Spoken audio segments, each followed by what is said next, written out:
Boa noite, San Cibrao, vou cantar a este modo, presenteome aquí diante, eu son voso río Cobo. Que teñades boa tarde, unha cousiña a punto, somos un río esbelto, aquí vos está o xunco.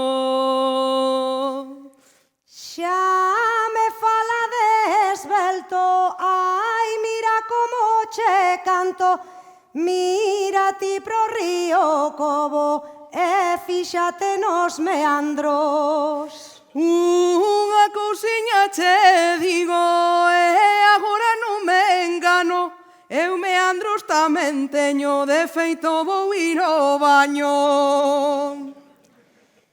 Ai, xa vou ir avisando, por se non vos queda dito, que hoxe entre estes ríos vai haber un gran conflicto. Pero tamén anunciamos, e xa oímos cantar, ai que todos os riños sempre vos van dar o mar.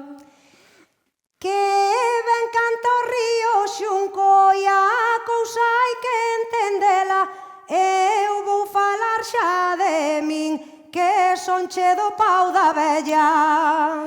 Dígoche outra cousiña, esta é verdade da boa, estás algo contaminado, por aí pasa o Alcoa. Coidadito co que canta, mira de como é o asunto, a neboa que che temos, creo que é do río Xunco. Porque nos divertimos desde a terra para o mar, despois dun cafeciño, gustanos algo fumar. Queda claro que dixo, xo comentou neste lado, como fuman esta xente xa está contaminado. E digo outra cousiña, non vai a serme desquicie, que esta contaminación só che de superficie. Non creo que sea así, ai, a copla xa abunda, que me dixo un paxariño que eu anda limpando a xunta. Que limpe hai o que queira, e limpar xa non ten ciencia, o importante río Cobo é limpar a túa conciencia. Mira o que che vou decir, é que non pasa a diario, teño a conciencia moi limpa, que son do proletariado. Tú serás proletariado, ai, comigo non te metas, eu teño a Sargadelo, son un río cultureta. Xa o acaba de decir, eu copla quedadito, eu creo que aquí o Xunco son xa aquí un río pijo. Eu non che son nada pijo, no cantar pois ben se nota, el venche con saia longa, eu veño aquí con botas. Porque son che educado, ai, non pasa a diario, tá aquí o río Cobo encima dun escenario. Dígoche outra cousiña, mira pra túa estulticia, eu son che o río Xunco, o máis guapo de Galicia. Ai, non sei o que me dixo, o que rimou con Galicia, eu creo que aquí o Xunco tenche moi pouca preguiza. Vamos ir parando un pouco, e os dous ríos non xunto, dade un pequeno aplauso para o Cobo e para o Xunco.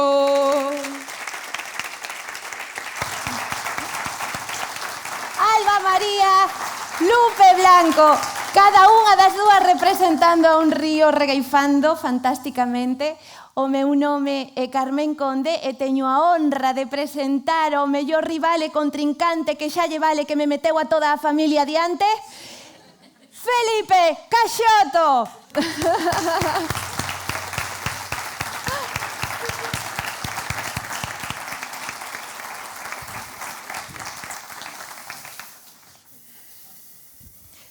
O caso é que lles vou contar a esta xente un pouco que foi o Festival de Cobo a Xunco, por se non souberan, que seguro que sí.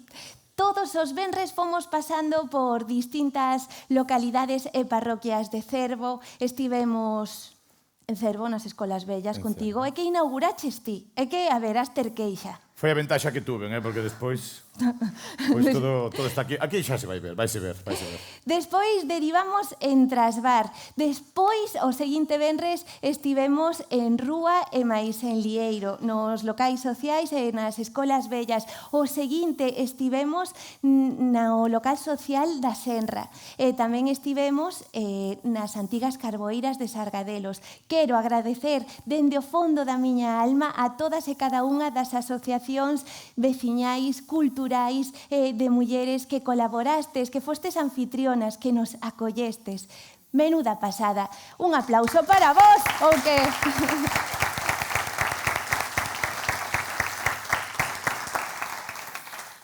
Pero bueno, o caso é que acotemos o río Xunco.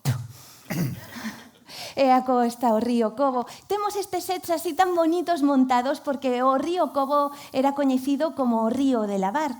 Había o río de lavar de riba e o río de lavar de baixo e ali se xuntaban todas as mulleres nas pedras e mentres lavaban, laretaban e por iso, entre outras cousas, non existe hoxe o oficio da narración oral, onde senón naceron os contos. Vos que tedes? A ver... A ver, nos temos... Non me importa. O caso é que vou co meu conto. Vou con un conto que pasou todo o acó. Porque isto seguro que as xentes máis antigas, vintage, de Cervo, seguro que o sabedes. Seguro que oístes falar disto. Son a vos a historia duns curas.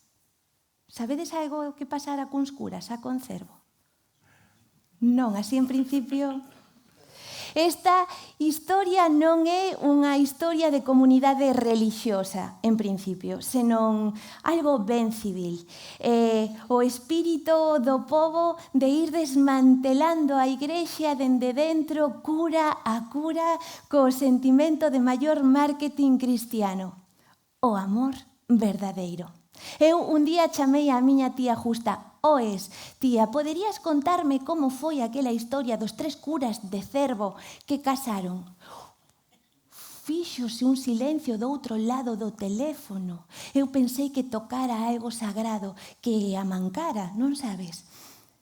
Despois dunha pausa que a min, polo menos, me pareceu dramática, a miña tía, sempre delicada, sempre xenerosa, falou. 3! Menudo berro me meteu. Como que 3? Dirás 7. E de todo Cervo en xeral nada. Do río Cobo. Aí o que descubrín foi que o que lle molestara non foi que lle sacara o tema dos curas en sí, non? Senón que numerara pola baixa e aínda por riba que generalizara. Era o río Cobo, a ver se me entendes. O caso é que houve unha época acó en Cervo que, ben sabedes o tamaño de Cervo, é case como a Brooklyn, máis de 80 kilómetros cadrados daquela, non? Agora un pouco menos que se foi Burela, pero naquel momento estaba, non? Había un deses curas con máis anos que unha montaña, sotana longa, bastón, cataratas, nos ollos, que... non lle daba tempo a percorrer todas as parroquias que había, porque era moita xente nacendo e morrendo ao mesmo tempo a todas horas, era un chollo de moito estrés de Noso Señor. E ademais non sei agora, pero daquela había moita fe en todas as parroquias e iso exixía misar. Entón, pois claro, o pobre cura non daba chegado co seu cochiño a todas partes, a todas horas. Tomaron unha decisión na diócese de Mondoñedo Ferrol, que foi mandar a un curiña deses novos, dinámicos, emprendedores, cheos de vontade, achegados a Deus. Que ben o estaba facendo o rapaz, porque non tardou nada en encher todos os confesionarios de todas as igrexas parroquiais de freguesas e fregueses. Non había un que non quixera deixar a súa alma limpa de pecado, así que pensaron na diócese de Mondoñedo Ferrol. Que ben o fixemos, que boa decisión. Pero o caso é que este cura era moi amigo de andar no medio da xente, non só na igrexa, senón que fora tamén. Polo tanto, encantáballe ir, igual a lembrades, a taberna da mestra, que é o máis incrible de toda esta historia, poñer escola do día e atender unha taberna pola noite, pero o cura ia a aquela taberna, tomaba algo, e dicía a miña tía, e empezaron a facerse sinais dun lado a outro da barra. Eu non sei se pensaban que non os víamos ou o que é peor, que non sabíamos interpretalos. Como fose, eles namoráronse perdidamente e o cura entrou nun dilema interior que nin Dios. Nunca mellor dito, a verdade. Porque a verdade é que el tiña un compromiso co noso Señor, non podía rompelo, estaría véndose tentado pola carne. Pero que él sabía que, ademais, ese amor era correspondido, era un pouco como un diabético diante do pastel, que sabía que non debía, que o viña facendo ben, pero que se relambía cada vez que o vía. El rezaba cada noite pedindo perdón, pero hostia, todos sabíamos que non se arrepentía un carallo. E xusto, igual que o diabético, antes de comer o pastel, pensou, perdónoche o mal que me faz polo moito que me sabes. Entón só había unha saída, presentarse na diócese de Mondoñedo Ferrol e colgar os hábitos. Así o fixo. E para cando chegou o segundo cura, novo tanto en idade como en sustitución, o que fixo foi casalo e deste xeito inaugurar unha tradición. O cura novo que viña casaba o anterior. Foi en Santa María de Lieiro e chegou xente sen convidar das 7 parroquias. Aquelo foi unha festa por todo o alto.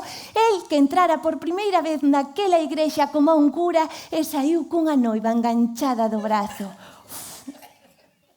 Pero diredes vos, home, pero isto sería unha excepción. Non. Porque este segundo cura era moi distinto. O primeiro era un tipo bastante máis espiritual, non era tanto de andar ca xente, tiña unha fe moi concreta, moi segura. Pero é que na beira do río Cobo había un andacio. Que queres que lle faga, non? O caso é que había unha viúva aló en Castelo que tiña un corazón grande como para entrar a vivir. Había uns veciños que botaran o pai da casa. O home non tiña onde ir e ela, muller boa, de corazón xeneroso, abriulle as portas da casa e non só lle deu un teito ata o día en que morreu, senón tamén a sensación de familia. Digo eu. Que persoa neste mundo, por máis que teña o peito frío, por máis que leve o demo dentro, non vai querer achegarse a unha freguesa como esa? Así o fixo o curiña e ofreceulle todo o que o sacrosanto oficio de servicio o noso Señor lle permitía. Desta volta, os veciños e veciñas da beira do río Cobo xa estaban moito máis curtidos. Non tardaron nada en resolverlle o dilema ao cura. De feito, fixeron tan ben o seu traballo que o cura foi padre, sí. Pero da criatura que agora a viúva levaba no seu ventre. Así que, con máis presa que lentitude, aló se presentou na diócese de Mondoñedo Ferrol e colgou o hábito. Claro, chegou o terceiro, que como ben sabedes, casaba o anterior, e cando chegou o terceiro, pois xa había porras nas cantinas, contas regresivas. As solteiras da beira do río Cobo preguntábanse: seré yo, padre? Porque isto podía ser. Este terceiro cura, que xa é mala sorte, namorouse perdidamente dunha muller de Contrasa a que lle chamaban a filla do demo.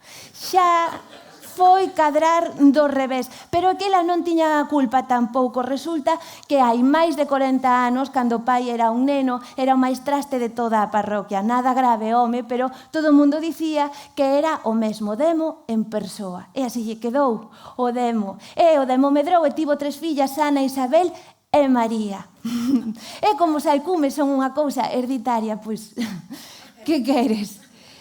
O tema é que cando viron chegar a diócese Mondoñedo Ferrol dicindo que colgaba os hábitos porque casaba coa filla do Demo, non lles fixo puta gracia, pero teño que dicirvos que Cervo enteiro sí que se riu bastante. Eso estuvo moi ben. Bueno, cando abandonou o terceiro, chegou o cuarto, e co cuarto, pois, como non podía ser doutro xeito, porque xa había que ver que estaba pasando, chegou un alto cargo do bispado. Pero vamos a ver, había que supervisar a esta xente que andaba descocada, que pasa, que lles estaban quitando a todos os curas, pero isto, ti biches algo igual. Ti, incluso ti, a pesar de ser do Xunco. Sí, porque eu son daqui. Xa, pero non és do Cobo. Claro.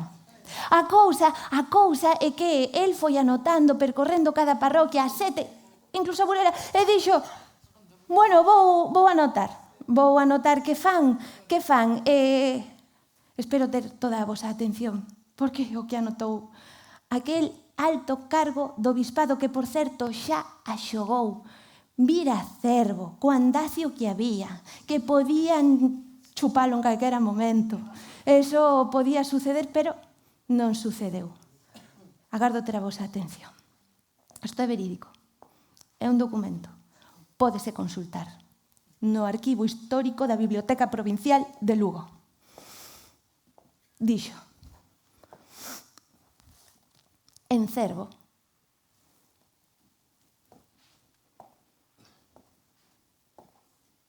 non pasa absolutamente nada. Xente normal, xente que se ergue antes do mencer, que se deita antes do solpor, que viven de traballar a terra, o monte e o mar. Xente que lle gusta tomar un viño, un sempre se tomou, que van á misa, que non enredan en contos baleiros, pero contos sí que contan. Son vos contadores de historias. E gustalles o teatro e a cultura tamén. Gústalles bailar, celebran os seus patróns, as súas santas, pero nada extraño. E o tipo quedou tranquilo porque dixo, era unha mala racha, home, que tampouco había que preocuparse, e volveu. Pero claro, agora as mulleres xa estaban moito máis preparadas para cando chegaba un cura. E había unha muller de Trasbar.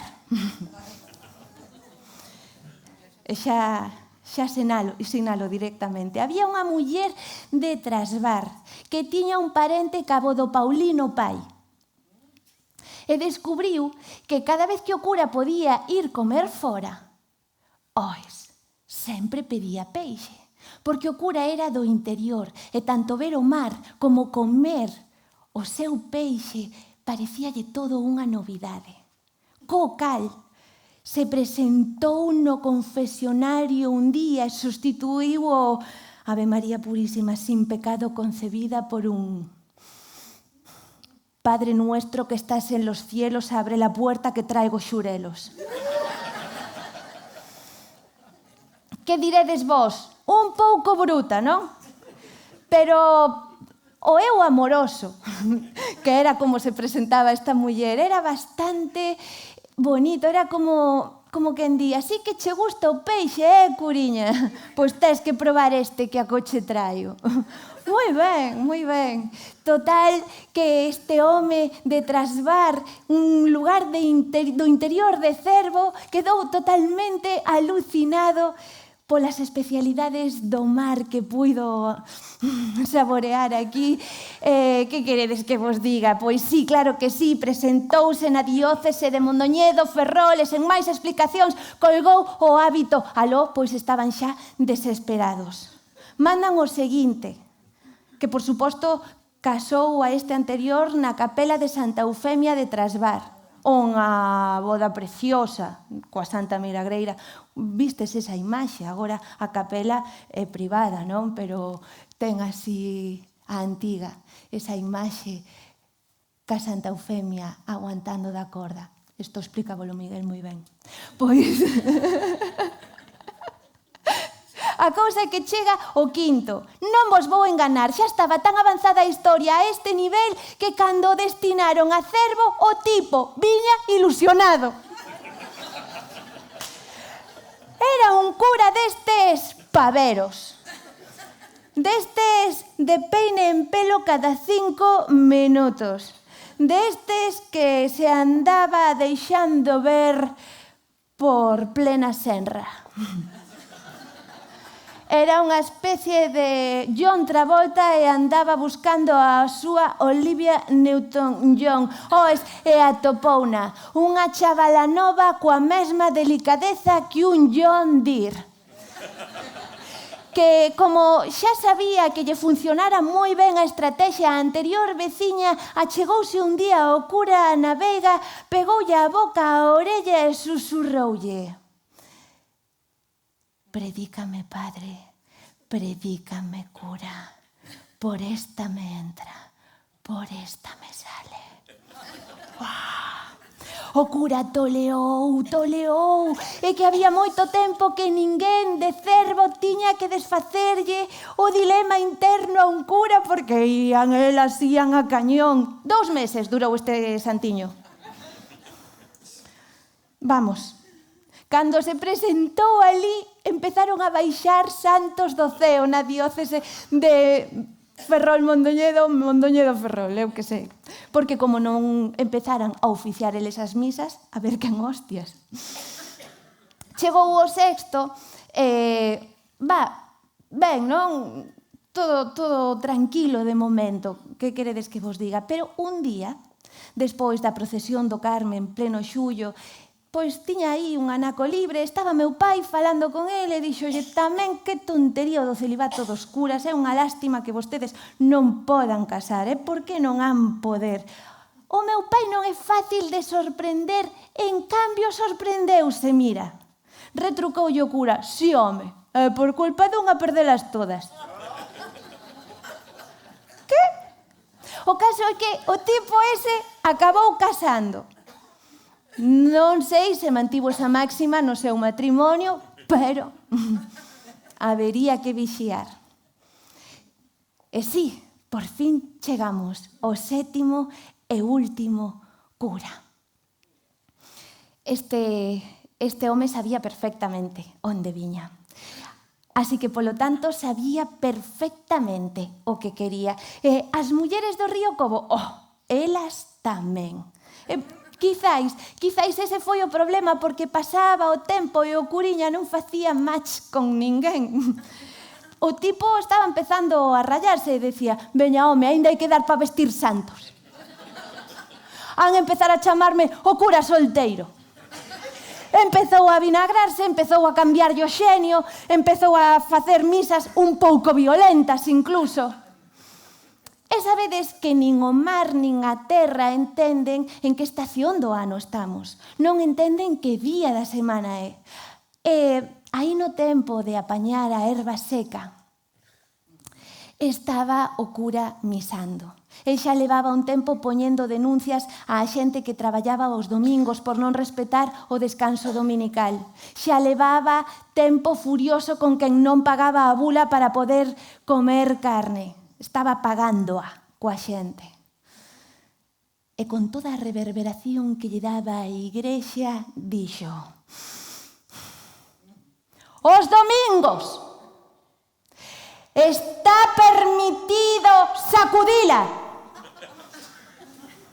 pero baixo ningún concepto está permitido metela. A erva seca, desgraciados. Pero toda a igrexa rompeu nunha gargallada que a él se lle fixo enxordecedora, parecíalle como unha burla colectiva. No medio da bancada había unha muller que aquela chispa, aquela broma involuntaria do cura, pois despertou un lume nela. Esa muller salvou a todo un pobo, ou a todo un cobo, se queremos ser máis concretos, o día que casaron. Despois, claro, a diócese Mondoñedo Ferrol deuse conta de que se seguía mandando curiñas novos isto ia ser unha catástrofe, porque efectivamente o propósito inicial de desmantelar a igrexa dende dentro estábase conseguindo a moi bo ritmo, 7 curas en menos de 10 anos. Así que volveron a mandar un cura destes de sotana longa, bastón, cataratas máis sanos que unha montaña. Pero a sodes xente acostumada aos tempos do mar, a respetar as vedas que se lle pon para pescar un peixe, porque nese tempo de veda, ese peixe tense que multiplicar, ten que haber máis. Polo tanto, cando viu ese cura, considerastes que era tempo de veda. E mentres as vosas ganas multiplicáronse, fixéronse máis. E chegou un día en que o Dios chamouno ao seu lado. Dios o teña na súa gloria. Foi tempo de veda. Pero esqueceuselles toda esta historia na diócese Mondoñedo Ferrol. E agora non vos decatades de que últimamente veñen curas modernos, cercanos, novos. Teño entendido que o cura que hai agora é un tipo estupendo. Así que salvo que alguén do río Xunco o impida primeiro ou fuxa noutra dirección ao escoitar esta historia, miñas donas, meus señores, miñas donas, aquí tedes unha oportunidade para chegarvos ao lume de Deus. Digo, aí o deixo, Moitas grazas.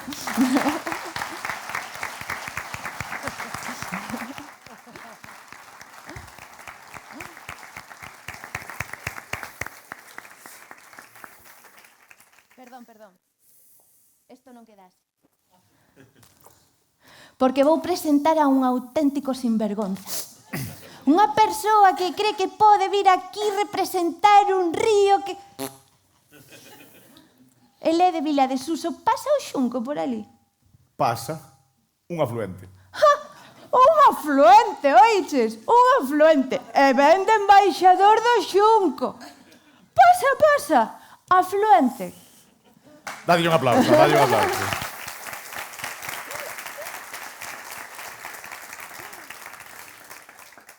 Mira, vouche facer varias correccións que creo que tes que ter en conta. Os 7 curas non colgaban os hábitos, remangábanos. E despois vouche dicir o nome do octavo cura. A ver. Jacinto. Foi chegar Jacinto e aí... Pero despois veu Fernando. Pero Fernando non lle foi tan ben. Fernando tuvo que traela a él, porque hasta aquí non... Bueno, son cousas que igual non se deben contar así, o mellor falar destas cousas. Está moi ben. Jova, que aquí a verdade é que está ben que a xente do río Cobo se arrime o cura de vez en cando, se arrimen os curas de vez en cando, porque hai lendas, hai historias que contan que antes non se arrimaban tanto. Hai un en concreto que fala de que...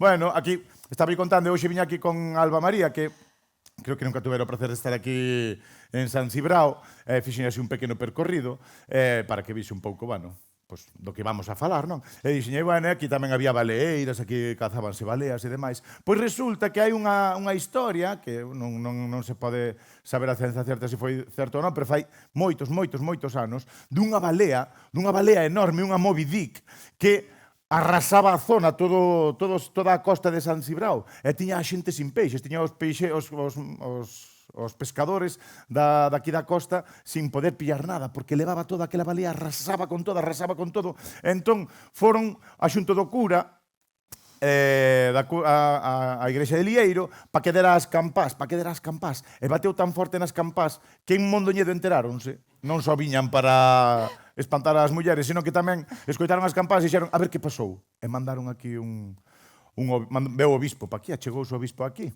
e contaronllo da balea. Entón, o bispo dixo, bueno, pois necesito que alguén me leve ao medio do mar. Eu aí soltarei un responso ao animal, ao bicho este, a balea esta, soltarei un responso en nome da santa do Pilar, no nome do Pilar, que era a patrona do país. Pois, expulsareina destas augas.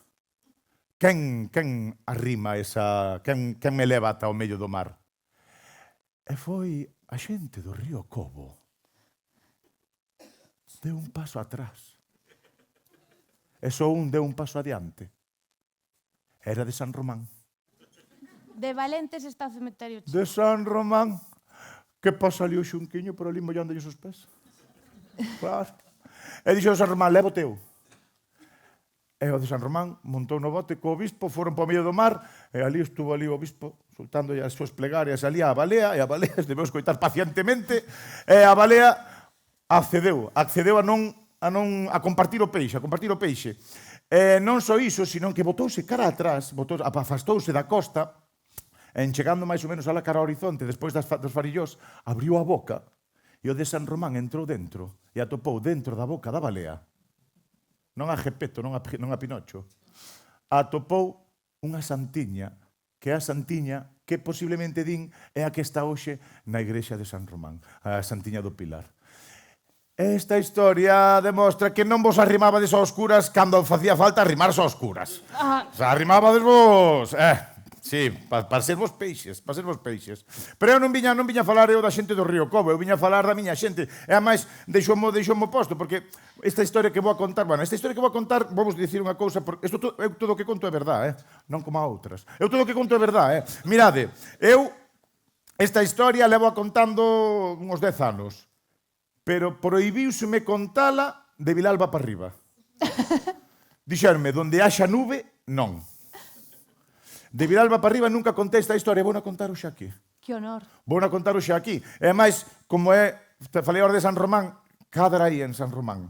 Entón vou dicir nomes. Se hai alguén da familia, que non lle parezca mal, porque é unha historia bonita, non pasa nada. A persoa que mo contou foi a prima de miña nai, Mariluz, contou-me alá polo 2000, cando eu ainda non sabía nin que iba a contar contos, contou-me, eu graveilla, porque era para un traballo da carreira, e despois, cando xa empecé a contar contos, dixen, como era aquela historia? Fun a por ela. E fala de... Dixo, empezou falando de Hipólito. Pero Hipólito non era o protagonista. Hipólito era o pai, creo que me dixo de Carlos, pero tampouco era o protagonista Carlos. Empezou a decir todo o parentesco de Hipólito. E dixo, pero a ver, cando chegamos ao persoaxe? Entón, o persoaxe era o seu irmán. Pero non é o irmán o protagonista. O irmán é o Villadónigo. Ubicamos alguén ubica o Villadónigo por aquí? Ben, vamos ben. No, porque isto fai moitos anos, pero o Villadónigo era un home que era un home listo. Dicían del que era home que vía medrar a erva. Era tan listo que vía medrar a erva, que é unha listeza que medrar a erva é un espabilamento que pouca xente ten.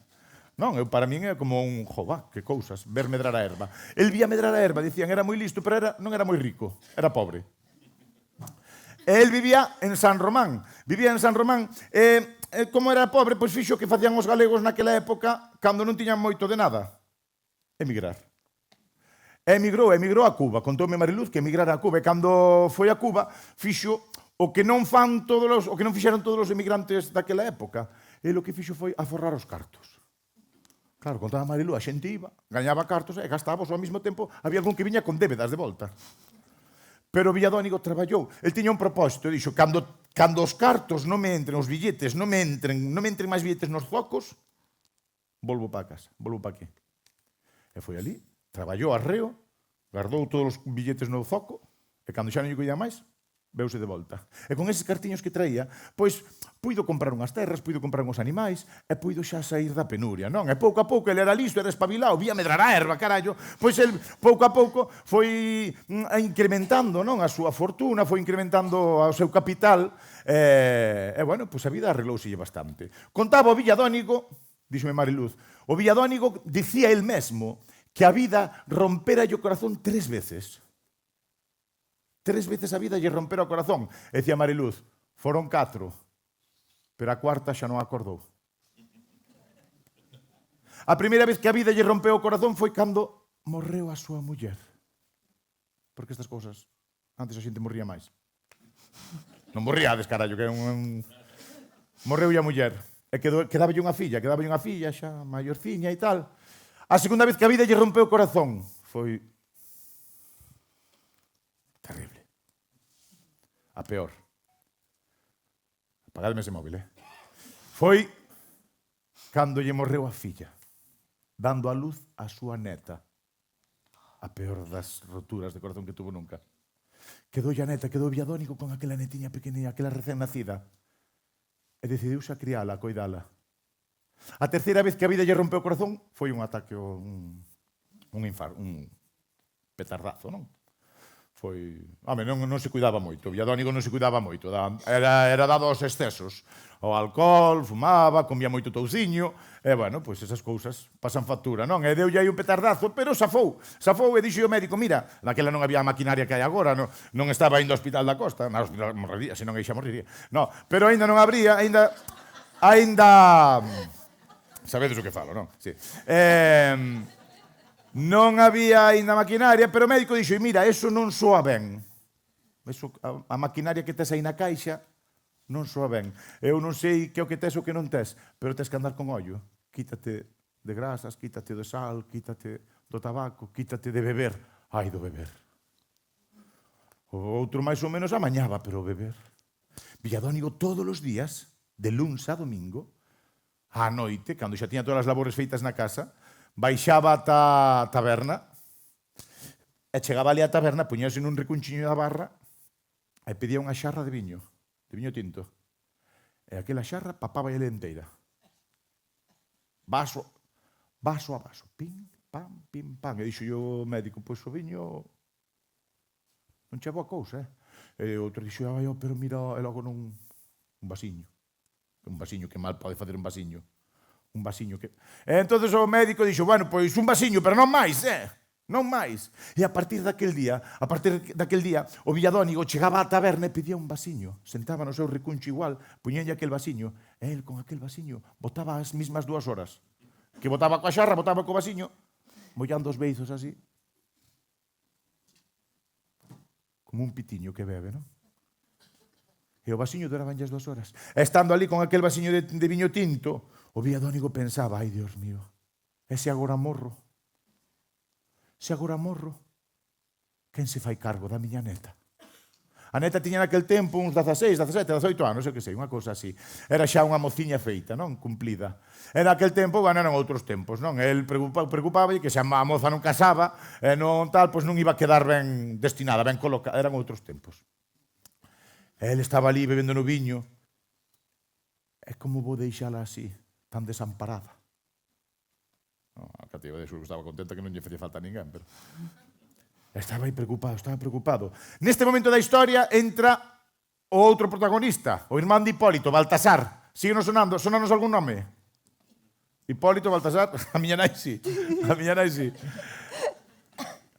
Baltasar, hai alguén que conozcamos? A ver, di de quen son. Era da Senra. Bueno. Río Cobo. Eso é do Río Cobo. Como é esa Senra Río Cobo? Estamos Ten un tolos. coro ao lado. Estamos tolos. Ten un coro.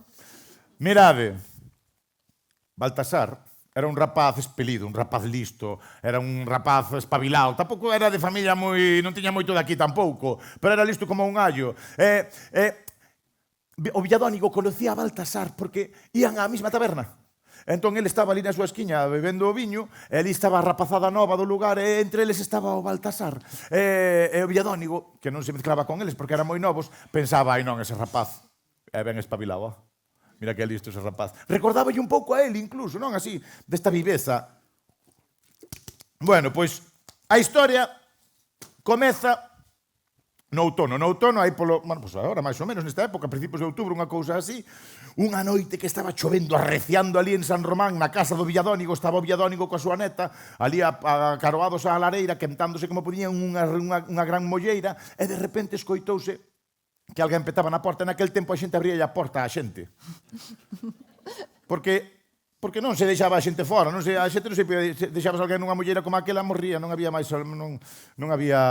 salud. Entón, cando alguén petaba na túa porta, abrías e deixabas pasar, non sei que for unha aparición. Se era unha aparición, tiñas que preguntar que era o que quería. Pero non era o caso. Ele abriu a porta e veu ali a Baltasar, dixo Villadónigo. Deuse conta que estaba ali o Baltasar. Entón dixo, xa nin tiveron que saludarse moito ni nada, nin tuvo que explicarse Baltasar. Dixo Villadónigo, pasa, entra. e pasas aquí a noite. Se non para de chover, pasas aquí a noite. Non te preocupes. E meteuno na cociña, meteuno na lareira, chegou á lareira, e trouxe xa algunha roupiña tal, para que el pudera cambiarse. E aquí o momento foi que cando entrou Baltasar na cociña, estaba na lareira, ali no escano da lareira, estaba a rapaza, a neta, e aquí escaneáronse de arriba abaixo os dous. A cativa e mailo Baltasar escaneáronse de arriba abaixo e aquí deuse unha cousa que falaste tú antes, deuse un match. Deuse un match. Houve aquí unha coincidencia, miráronse e gustáronse. E o Villadónigo deuse conta, dixo, carallo, saltou unha chispa aquí. E o Villadónigo xa fixo o conto da leiteira, dixo, pois a min este valíame. Bueno, queira Dios. Entón, bueno, o outro cambiouse, foise cambiar, volveuse, entón se nos canos, entón xa preto dela. Estiveron ali falando, non sei que, o Villadónigo pues, estaba ali, non sei, facendo algunha cousa, e chegou un momento que o Villadónigo dixo, isto precisa que deu intimidade. Dunha maneira controlada, pero precisan intimidade esta xente. Entón dixo, bueno, voume deitar. Siga chovendo, voume deitar. Rapaz, quedas aquí, non pasa, quédate aquí, pero mira, estou arriba, non estou dormindo, estou escoitando. A ver o que facedes, Baixo en calquera momento, como vexa algo, vas para fora. E o Baltasar, sí, non se preocupe. Foise para arriba o Villadónigo e miraba entre as táboas de arriba, as tres huecos, podíase ver ainda algo, e víase que os rapazes estaban aí falando, e tal, non sei que, e pouco a pouco o Baltasar foise arrimando no escano, foise arrimando. Cada pouco, para salvar as apariencias, Villadónigo daba un zapatazo no suelo para que non se confiaran, non? Porque non fora así que se vendera todo o peixe na primeira noite.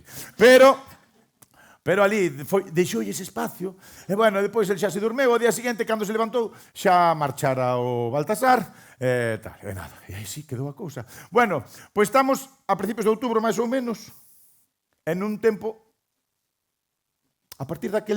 digamos que a partir daquela noite, cada vez que chovía, pois o que era a cousa, a casualidade, que lle pillaba auga a Baltasar sempre no medio do camiño.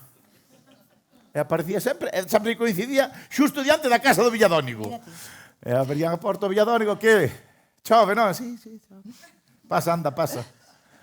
E claro, estamos a principios do outono aínda. Anda que non queda que chover.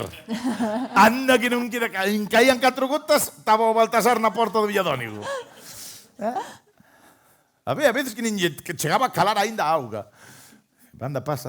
O Villadónigo estaba contento con esta situación. E pouco a pouco foi vendo que os dous mozos íbanse xa tratando mellor. E cando el parecía que non miraba, rozaban os seus dedos. E bueno, había aí unha historia, non? Entón o Villadónigo ia xa para arriba, deixabais un pouco de intimidade. De vez en cando daba un zapatazo para que a xente non dixera que o Villadónigo estaba tolo. E nada, e así foron pasando as semanas, foron pasando os meses. E xa foi chegando xaneiro, febreiro. En febreiro empezou a chover menos. E o Villadónigo empezou a dicir, me cago, non? Ainda vai parar de chover. E o que estes dous non arranxaron nada e todo o tempo perdido. E aí deuse cuenta o Villadónigo que tiña que tomar cartas no asunto. Entón, mirade, foi xa a finais de febreiro, xa empezando marzo, que veu que viñan as nubes do sur e dixo, hoxe chove. Hoxe ven o rapaz. Voume preparar. Entón, foi á casa e colleu unha peneira, unha criba, colleu un candil, un farol, destes de vela, e pillou unha saba de liño así boa que tiña, e colleu todo aquilo, e xa empezaban a caer as primeiras gotas, e foise ao pé do camiño por onde viña Baltasar todas as noites. Ese camiño pasaba por un dos riachos, dos regatos que ian dar ao río Xunco. Era un regato xa dos gordos, xa era chegando casi ao río Xunco, era un regato gordo, e ali había ponte máis arriba, había ponte máis abaixo, e os veciños, contoume marido que os veciños puxeran ali un pontigo para pasar cos animais, pero era un pontigo pequeniño, estreitiño e tal, e era por ali por onde entraba Baltasar. Cando chegaba Baltasar á casa, viña por ali. Entón, dixo, aquí. E ala se foi o Villadónigo, criba, o candil,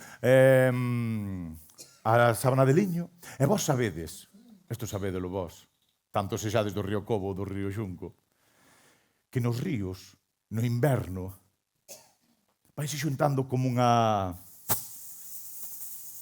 humidade, e ás veces faise así un pouco de néboa. E se hai unha ponte, pois esa néboa rodea, queda aí prendida, enganchada, agarrada á ponte. Entón, iso sabía o Villadónigo, porque el vivía ali. Sabía o Villadónigo escondeuse debaixo da ponte, agochado entre aquela néboa. E esperou, e foi caendo a auga. E ao pouco de estar chovendo, escoitou os pasos, e dixo, aí ven. Aí ven. E o Baltasar, como a sempre, foi cruzar a ponte, pero cando foi cruzar a ponte, veu unha cousa que deixou estarrecido, deixou no blanco, deixou no parado, frenado en seco. E é que, debaixo da ponte, saían como unhas luminarias, unhas xeometrías de luces, que parecía que se abrira ali a porta do inferno. Era o Villadónigo encendeu o farol, o candil, e coa peneira pasaba aí a peneira por riba da luz, e a luz facía esas xeometrías, eses raios dispersos de luz, que ao misturarse coa néboa, parecía aquelo era momento, ibas po inferno por ali abaixo. E o Baltasar quedou ali estarrecido, non se podía mover. E de repente viu o outro, detrás da néboa, ao outro lado da ponte, viu que aparecía unha figura, un porto humano, cuberto por un suario branco. E aquela figura, cunha voz grave, díxolle: «Ai, Baltasar, se non casas con ela mal che vai». Baltasar? Non se sabe ben como. Xirou 180 grados sen mover nada. Estaba así e botou a correr. Contaba o Villadónigo, que se escoitaba como daban as canelas dos tocos, como daban no cu. Correu Baltasar o que nunca correu na súa vida, botou o sprint da súa vida, adiantaba as lebres. Iba correndo Baltasar, escapando daquela aparición. E correndo, onde foi Baltasar? Á taberna. Tampouco había moito máis onde ir. Onde vai ir? Á taberna. Foi á taberna, e cando chegou á taberna xa faltaronlle todas as forzas, e petou na porta. Pum, pum, pum. E foi aí as últimas forzas que tiña. E a xente da taberna é que empeta na porta e non entra. E foron a abrir, e ali atoparon a Baltasar. Sen alento. Branco como o papel. Sen dicir unha palabra. Eso non era habitual. Sen dicir unha soa palabra, Baltasar ali. E viron tan afectado que... Vente. E colleron, entre varios, levaron para dentro, sentaron ali. E mirábanse uns a outros. E que facemos? Que se fai nestes casos? Que lle pasaría? Que che pasou? Baltasar non dicía ni mu. Ponlle un viño, dixo alguén. Ponlle un viño. E puxeronlle un viño. E en canto lle puxeron o viño, puido mover un brazo. Tuvo forzas para mover un brazo. E collou o vaso de viño.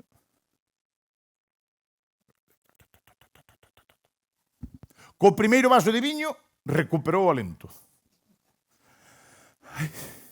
Dixeron, ponlle outro. E puxeronlle outro. Co segundo vaso de viño, recuperou a cor. 2 sin 3, puxeronlle o terceiro. Co terceiro vaso de viño recuperou a palabra. Empezou a falar, empezoulles a contar o que lle acababa de pasar. E ali en San Román, chegando ali ao regato, no Pontigo, ali, empezoulles a contar. E xusto cando estaba contando aí neste momento, abriuse a porta da taberna. E quen entrou pola porta? O Villadónigo. O Villadónigo como un actor do método, chegou ali, sin inmutarse, dixo, hola, boas.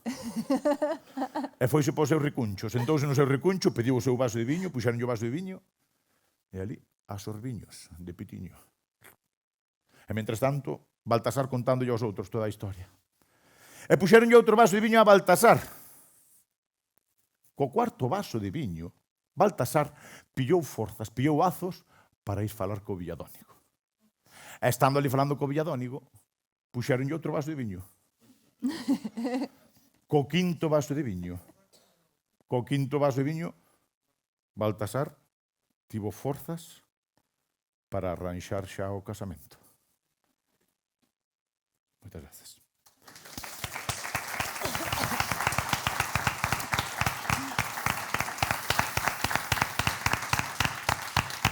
Esta historia foi así tal cual me contou Mariluz.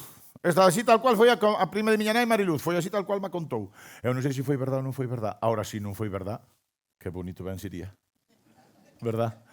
Bueno, e así, entonces, eu que quero que vexamos isto, que o río Xunco, o río Cobo son dous ríos, son ríos semellantes, nacen no mesmo sitio, nacen apenas a uns metros de distancia. Pero cámbiache moito a cousa dun ao outro. que o mellor hai tempo de afondar máis nestas cousas, non? Sí, Igual sí. sí.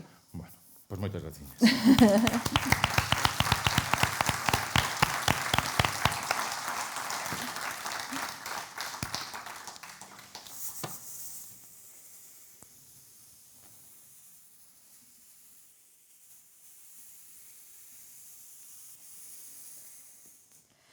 Canta néboa que vos hai,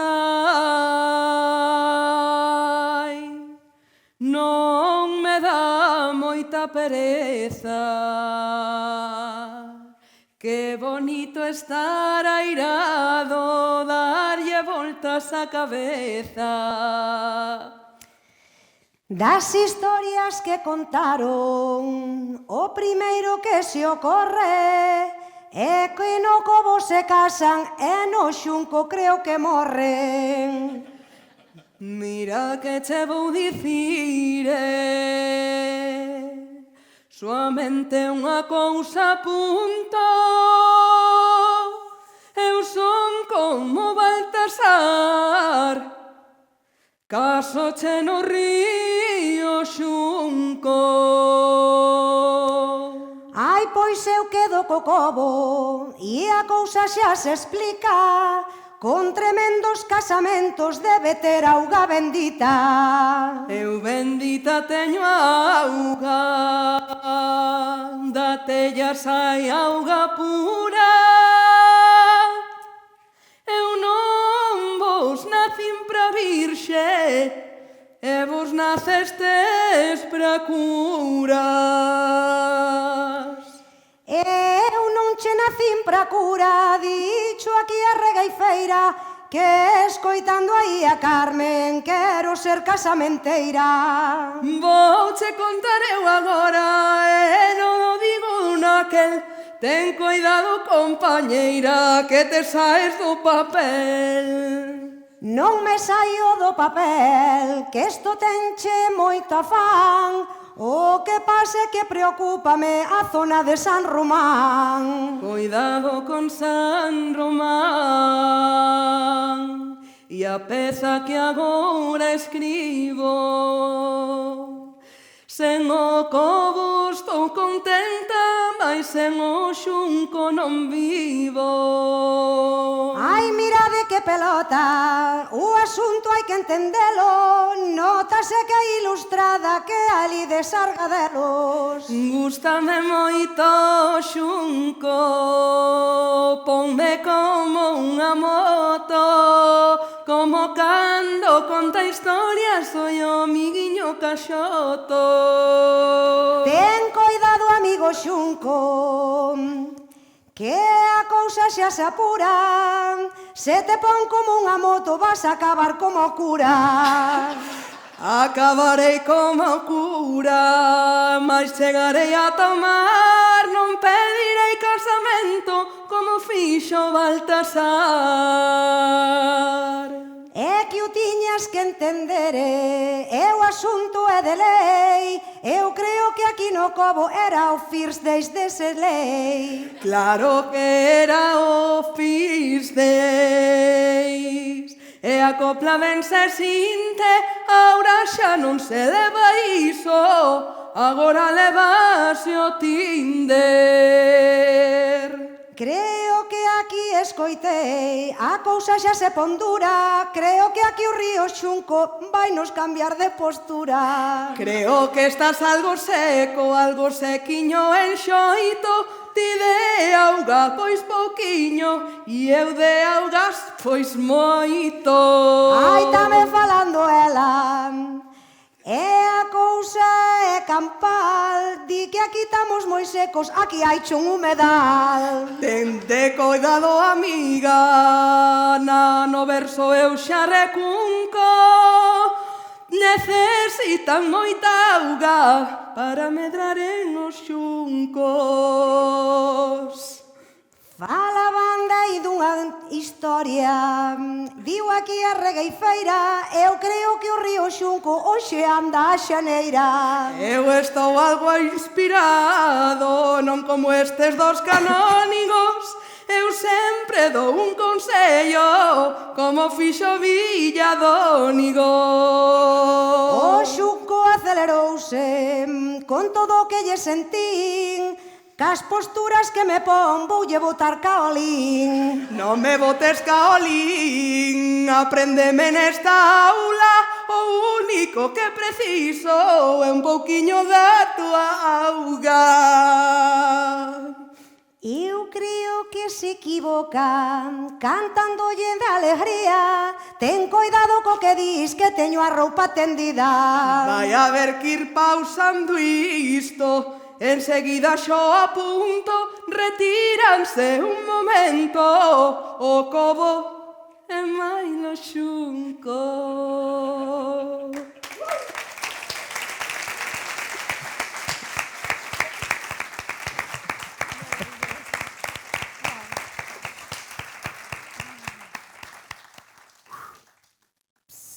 A cousa que arde, Sobre todo por aí. Arre, hostia! Bueno. A min isto dame un pouco de pena, porque eu creo que había que favorecer aquí que o público insultase, que o público lle faltase, que o público tirase tomates, ou eu que sei. Bueno, en xeral, pero ten razón, o Concello de Cervo non queren que isto sexa, que non se pare, que non divide, sino que xunte. Pero, de todas formas, eu creo que uns insultos lixeiros.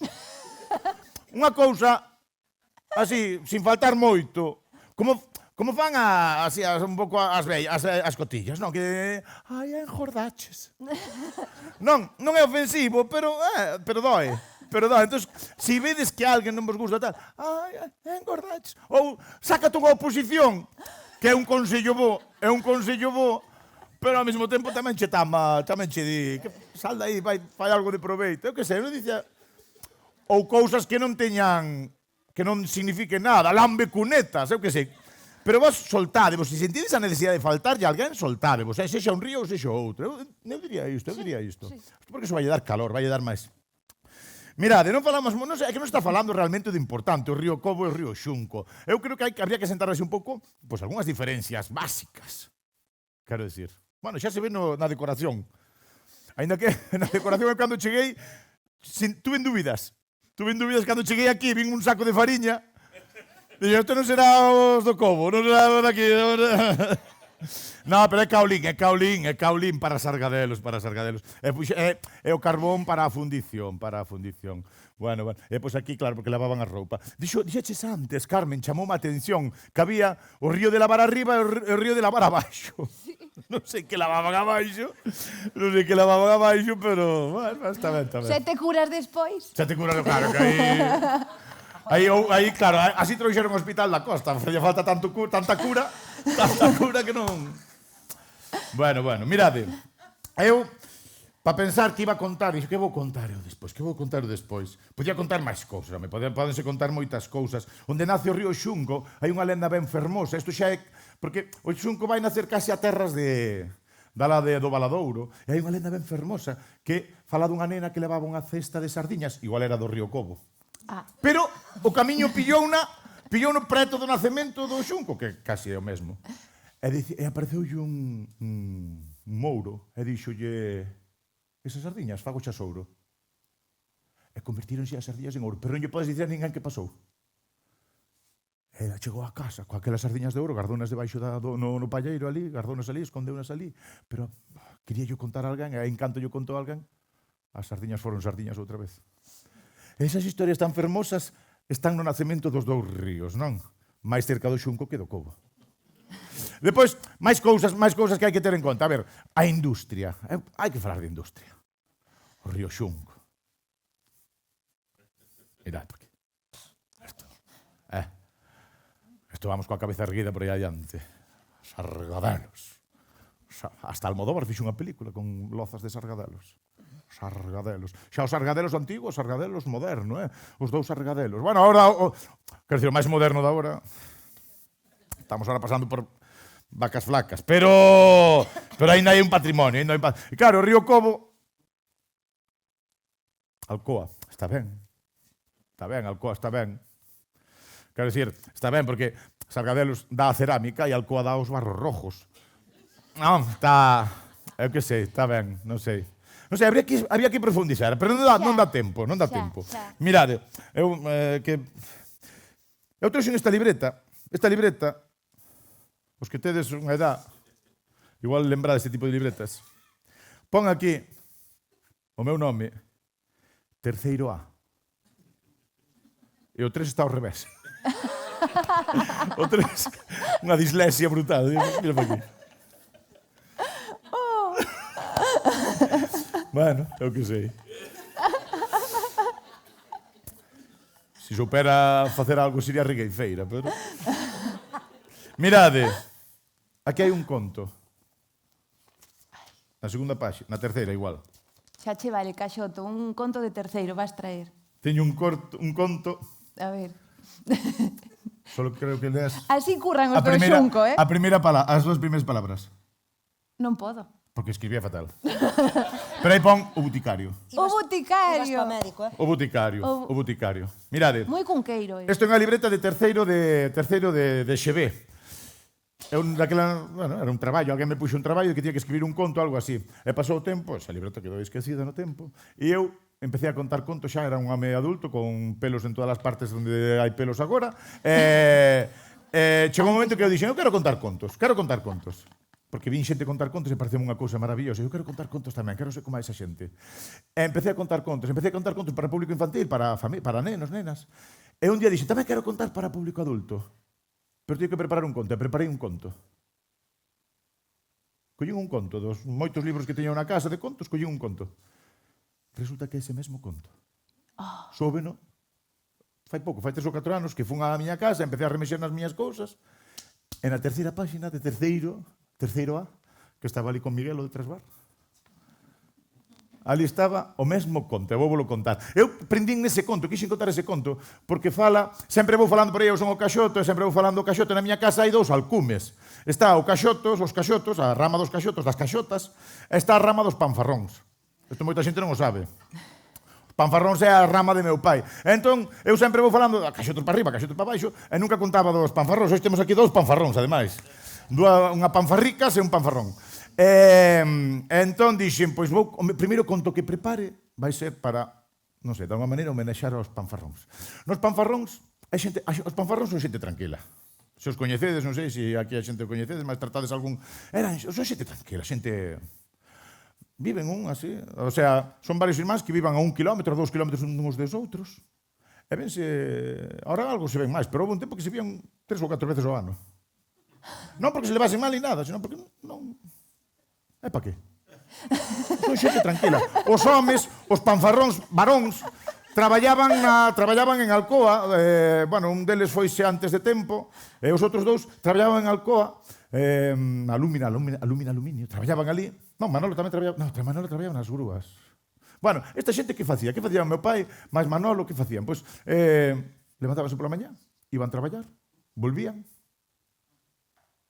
facían as tarefas da casa, cousas da casa, ceaban e iban para a cama. E ao día seguinte volvían a levantar e a traballar, eran xente sinxela.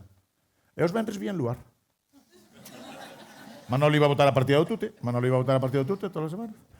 Eran xente tranquila, sencilla, non se pelexaban, os Caxotos andaban sempre aí en grescas, en líos e tal, non sei que. Os panfarróns nunca se peleaban, xente tranquila. E tiña unha afición, a mí sempre me sorprendeu esta afición, tiña unha afición compartida que eran as abellas, a apicultura. Tiñan abellas. E eu nunca supe moi ben. Eu onde saldría isto de ter abellas? Porque, non sei, era como un hobby para eles. E tiñan abellas. Entonces, pois, eu creo que necesitaron ter, ainda que era xente tranquila, necesitaban ter un espacio propio, porque na miña casa, por exemplo, tiña que andar sempre lindando xente dicendo o que tiña que facer, xente tocando as narices, e xo vou facer unha cousa onde ninguén se me meta no traballo, non se me meta. Entonces, foi cando se meteu coas abellas. E como sei eu que só quería traballar el só nas abellas, que non quería que ninguén se arrimase a ele a molestalo? Porque só piou un traxe de apicultor. É a forma de asegurarse que ninguén che vai a tocar o carallo. Entón, eu lembro de cativo de fai 30 anos máis disto, eu de cativo porque se xuntaban unha vez ao ano para recoller o mel das 3 casas. Xuntábamos para recoller mel das 3 casas. Entón, ese día era o día do Pilar. Mira que coincidencia. Falei antes do Pilar, a San Román. O día do Pilar era o día que se xuntaban aí, bueno, pois estaba a caer o 12. Xuntábanse aí, e eu levantábame, aquel día era festivo, levantábame pola mañá, miraba pola ventana e os vi aos 3. Co traxe de apicultor branco, aí, con ese casco así como negro, non? Para min eran como astronautas. E levaban un rollo que botaba fume, que podría ser unha pistola intergaláctica ou algo. E así eu vio a cámara lenta. Tamén teño unha veciña por ali que tamén coñece, tamén o pai tamén fai mel. E iban así, eu vio salí todos gallardos, e eu, mira, que xente me precede. Non, eu moi orgulloso. Eles xuntábanse ese día, eran 2 días que se xuntaban, pois algúns enterros, algunha festa e pouco máis. Xuntábanse ese día, e entón, ese día iban recoller o mel nas 3 casas. En cada casa pillaban unha botella de coñac. Entón, iban á primeira casa, almorzaban, tomaban un café de almorzo desde a primeira hora da mañá, xa ya atacaban a primeira botella de coñac, e recollían o mel da primeira casa. Iban para a segunda casa, comían, depois de comer a segunda botella de coñac, e recollían o mel desa casa. E depois viñan á terceira casa, bebían primeiro, recollían, bebían a botella de coñac e ceaban. Entón, dicía, pa que queren o fume? Que o fume é para tontar as abellas. Para que queren o fume? Se lles botou a lento, xa as abellas non os van a molestar. É así. Entón, eu dixen, pois, e atopei este conto que fala de Viña. E Viña, aquí ven o conto, Xabor, porque eu creo que me estou alargando, estou alongo, meu. Estás cómodo. Ben, sí. Vos todos, sí, bien. E Viña era unha rapaza normal, era unha rapaza como calquera outra, non era ni máis ni menos guapa, ni máis ni menos lista, ni máis ni menos habilidosa. Eva, chamábase Eva, chamábanlle Viña, pero non dunha maneira garimosa. Aquí nós, cando utilizamos o diminutivo, facémoslo dunha maneira garimosa, non? Como con cariño. Pero non, chamábanlle Viña dunha maneira despectiva. Como botando a de menos, como mirando por riba do ombro. Chamábanlle Viña porque Viña non sabía ler nin sabía escribir. Chamábanlle Viña porque Viña casi non saía da casa. Chamábanlle Viña porque non tiña apenas amizades. Non andaba nunca con ninguén. Pero esa xente que chamaba Viña, a Eva, sabía que Viña non sabía ler nin escribir porque cando estaba na escola, cando era a época, o tempo de ir á escola, morreu o seu pai. Así que morre xente. Morreu o seu pai e tivo que deixar a escola para axudar nas tarefas da casa. Chamabanlle Viña, e Viña non saía da casa porque cando xa era unha mociña, a súa nai quedou eivada cunha enfermidade que non podía valerse por si mesma, tiña que cuidala ela. Entón, tiña que estar pendente dela todo o tempo. E Viña non tiña amizades porque non tiña tempo para andar de carallada por aí, desmorga como andaban as outras. Pero a Viña íballe ben, ela tiña a súa casa ben atendida, tiña a súa nai ben atendida, ela producía para si mesmo, tiña unha boa horta, tiña froiteiras, e tiña animais, e tiña abellas, e tiña... traballaba, pois cosía, entón, a veces chamábana para ir coser a unha casa, entón iba a coser algunha cousa por aí, na festa da patroa cociñaba noutra casa, porque daba así ben o cociñar, e chamábana para cociñar, e ela iba sacando uns cartos, e con eso iba amañando, e nunca lles faltara de nada naquela casa, a casa estaba ben decente, e a nai ben coidada. E Viña todas as semanas tiña que ir ao boticario. Aquí o boticario. Tiña que ir ao boticario. O boticario, farmacéutico, non? Daquela época. Tiña que ir ao boticario a buscar menciñas para a súa nai. O boticario sabía que a Viña non tiña moito de nada, era unha muller humilde, unha casa humilde, entonces non lle cobraba a man de obra. Cobraballe só o produto, porque daquel tempo os boticarios misturaban eles os seus ingredientes e facían eles os medicamentos, non? Entonces, só lle cobraba o produto. E Viña, que sabía que o boticario non lle cobraba a man de obra, pois sempre procuraba levarlle un detalliño, un presente. Pois, dependendo da época, unha dúcia de ovos, ou se facía matanza na casa, pois un pouco de carne, ou unhas navizas, ou o que fora, non? Dependendo da época e do que houvese. Este era un pouco o acordo tácito que tiñan, non? Pois esta historia comeza en concreto na época do verán. Antes estábamos pola invernía, vámonos agora ao final da primavera, comezos do verán, xa meténdonos aí en xullo. En xullo, era unha destas tardes plomizas, destas tardes pesadas, destas tardes que se che pega a roupa, que non estás facendo nada e tes a roupa pegada ao corpo, que saen as formigas con alas, sabe desta cousa? Así que non durmes ben de noite, era unha destas tardes. E chegou Viña ao boticario. Chegou ali xunto ao boticario, traíalle o presente, un detalle, como sempre. Eu que sei, pois, unhas mazás, por exemplo, unhas mazás. Pois traía unhas mazás, deixou ali xa a bolsiña coas mazás. E o boticario, naquel tempo as boticas eran como un lugar de encontro, tiñan unha mesa e ali estaba o boticario botando unha partida ao subastado cos seus amigotes. Estaban ali botando o subastado e viña esperou ali pacientemente. O boticario, cando acabaron aquela man que estaban xogando, levantou o boticario, veu para a parte de atrás do mostrador e sacou as menciñas que xa as tiña preparadas e deullas. E viña o boticario, non intercambiaban nunca moita conversa, porque viña non era moito de falar. Pero naquele momento viña, botou un vistazo así á botica e viu que a rehostia estaba todo cheo de moscas. Destas moscas plomizas así que che... Estaba todo cheo de moscas. E dixo a viña un comentario inocente. Ela non para nada que pretendía ofender. Dixo a viña, dixo, ai, señor boticario, e ten vostede a botica chea de moscas. E dixo o boticario, é verdad, a bo fe que teño. Teño isto cheo de moscas, sí. Mira, digo unha cousa, e viña, dixo o boticario, sabes que? Pagaría 5 pesetas por cada mosca si mas retiran todas. 5 pesetas daquela, Que non sei cando era daquela, non hai unha época tal, pero era unha época antiga, chamabanlle boticario. 5 pesetas daquela, non? Como no demo, 5 pesetas, con 5 pesetas. Cantas xa, aí viña xa facendo contas. E viña, ademais, era apicultora, tiña abellas. Entón quedou ali mirando, bueno, tiña abellas que, mirada, claro, isto non me lo contei, mirade, tiña abellas que, cando recollía o mel, en outono, cando recollía o mel en outono e viña, o primeiro bote de mel que preparaba era para o boticario. E cando chegaba e viña co mel á botica e poñía ali o bote, dábase sempre un mismo ritual. Daba sempre este ritual en que o boticario, en silencio, ninguén falaba aí. Era unha tensión aí, casi sexual. Chegaba o boticario, abría o bote.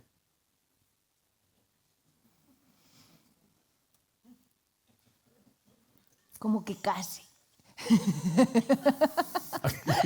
Aí, cuidado, naquela época que seguro que había censura, se o ven. Non facía unha vez, facía dúas.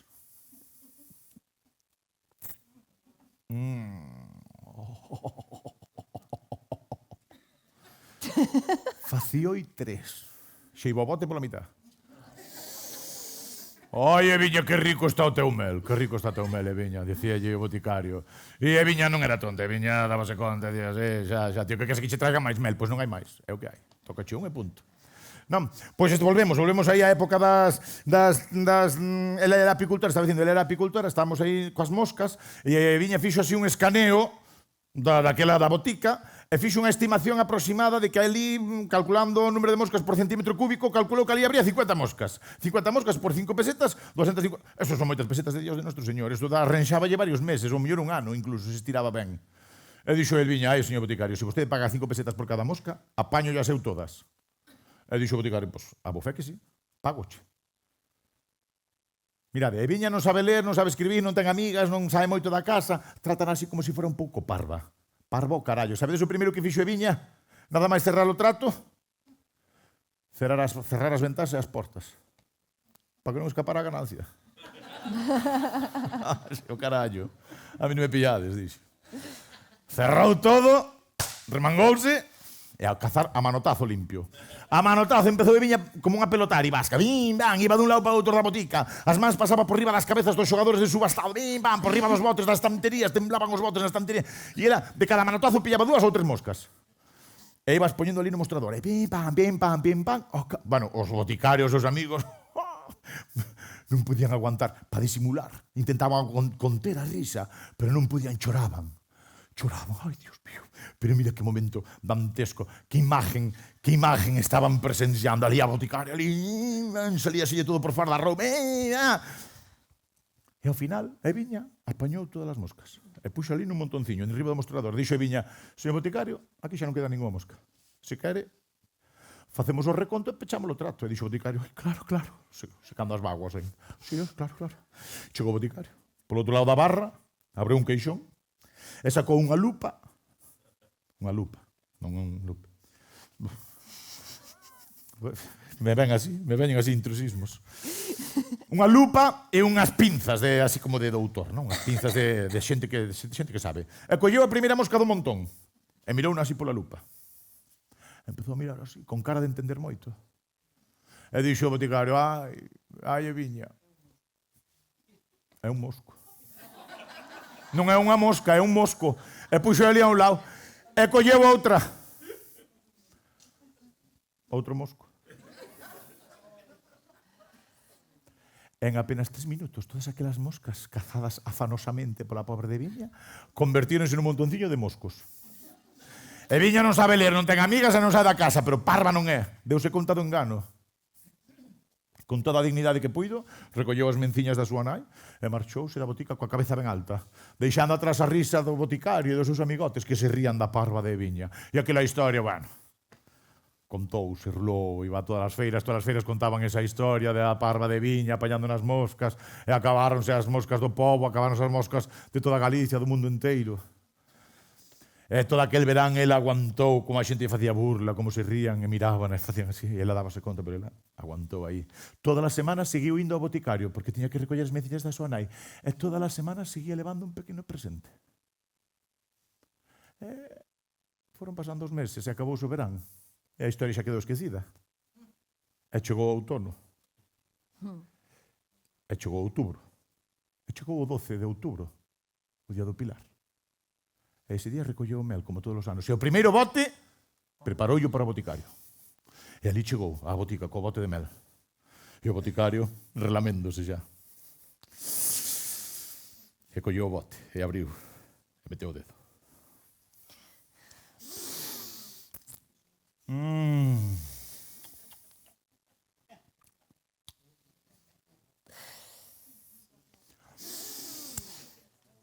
Ai.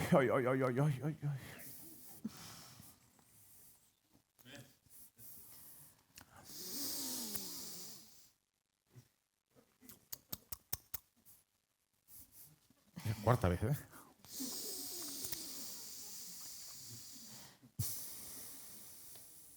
Mira, Viña, perdoa, pero teño que dicir unha cousa. Que non che parezca mal, non te ofendas, pero sabe raro o mel. Mesmo parece que sabe un pouco a merda. E díxolle Viña, claro que sabe, que eu mesmo misturei o mel coa merda. Pero sabe que lle digo, señor boticario? Que quen sepa separar as moscas dos moscos, que aprenda a separar a merda do mel.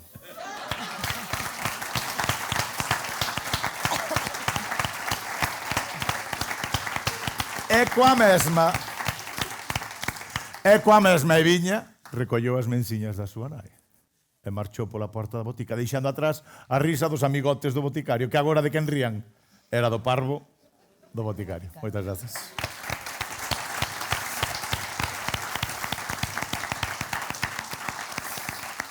E dou paso a miña querida compañeira Carmen Conde. Recibida como se merece.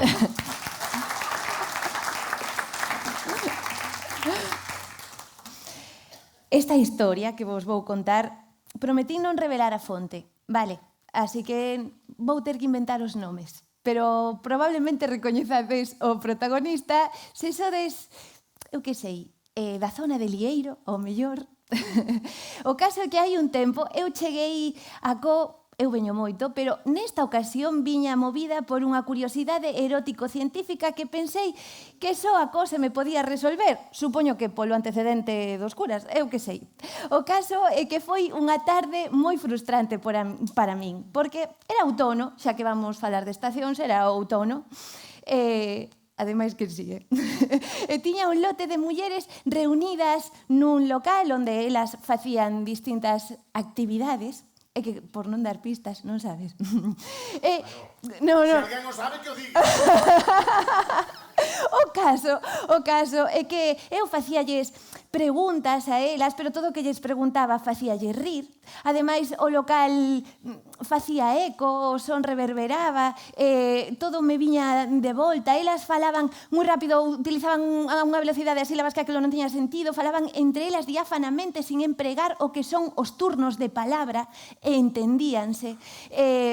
Total, que aquela tarde saín sen o que ia buscando, máis que cun feixe de gargalladas cara a min. Saín sentíndome unha auténtica parva. Non pasa nada, ás veces, recoller historias ten ese aquel. Pero entón atopei o último artigo da NASA. Diredes, que cona de conexión ten isto, non? Pois resulta que aló en 2019 Todd Thompson da Universidade Estatal de Astronomía de Ohio acababa de averiguar que hai toda unha poboación de buratos negros por investigar aí fora. Efectivamente, lin isto e como se fose unha revelación, viu á miña cabeza o único home presente naquela conversa e que me contestou cheo de humor no momento en que lle preguntei como perder a virxinidade. Entendedes agora, non? Imos chamarlle a este señor José, por poñer un nome así xenérico, e imos a alcumalo o leiro que se parece bastante a Lieiro. Entón, o caso é que é unha historia para reivindicar que 60 anos que Todd Thompson xa el andaba buscando buratos negros de nova poboación. Efectivamente, non tiña 17 anos o leiro cando acababa de saír do Salón da Venta e ia dirección ás festas da Santa Isabel no Guioncho. Quedaran todos no Salón da Venta, era un punto de encontro clave, iban todos os mozos, todas as mozas dispostos a bailar. El non ia tanto por bailar, nin sequera ía polo sabor a sardiña que lle ía quedar na boca pola sardiñada popular. Algo parecido. Senón que ía por atopar eses buratos de nova poboación que seguramente habería na festa. El non os vira nunca, pero sabía perfectamente que dentro dos buratos negros que había, el prefería os femininos. Só escoitara falar deles a pequena comunidade científica da súa aldea, o Guioncho. A verdade é que iba entusiasmado, porque hai unha idade na que o corpo ten unha temperatura como deben ter as caldeiras do inferno. E el iba así, rumbo á festa. El desexaba coñecer o desenfreno, namorarse como os adolescentes se namoran. Igual non facía falta namorarse, non era un tipo tan romántico. Pero do desenfreno, sí, é que yo notara todo Cristo na cara. O Todd Thompson neste artigo dicía que había unha época en que os investigadores só atopaban buratos negros que unha vez atravesado o horizonte de sucesos non había regreso, non podía recuperarse nin materia nin radiación. Xusto ese tipo de burato negro era o que quería atopar o leiro. Era o que se supoñía que nas pelis se chamaba atracción fatale. Iba moi atento. Iba nestes pensamentos, iba disposto a entregarse enteiro cando de súpeto que sei eu, a súa mirada bateu coa dela. Unha rapaza no medio da festa rodeada dos dous bares, as lanchiñas, o carrusel, os coches de choque, o palco dos músicos. Non sabía moi ben o leiro si ela tiña mini saia ou super pernas, pero tiña uns ollos grandes que ian atravesando todo canto miraba e unha boca do mismo material das roscas que a avoa do leiro facía no entroido, que eran de anís. E ben me podedes crer que de que boa gana lle comería aquela rosca.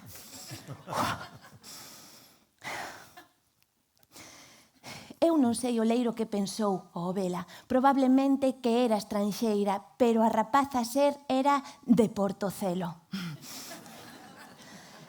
Tiña 18 anos, gustáballe fumar as agochadas, ir a todas as festas da redonda coas amigas, co seu corpo seseante curvo por todas partes, como era o leiro, o vela, ali, co seu abriguiño de flores e coas súas botas altas, pensou: é como un fotograma dunha película de Concha Velasco metida por erro nunha de Paco Martínez Soria. Es evidente fan de los Mustang, los Satélites e todas estas bandas que empezan por masculino plural. E sentiu todo aquilo que se sinte nunha festa no peito e na boca do estómago xusto ao vela a ela ali. Todas as sensacións concentradas.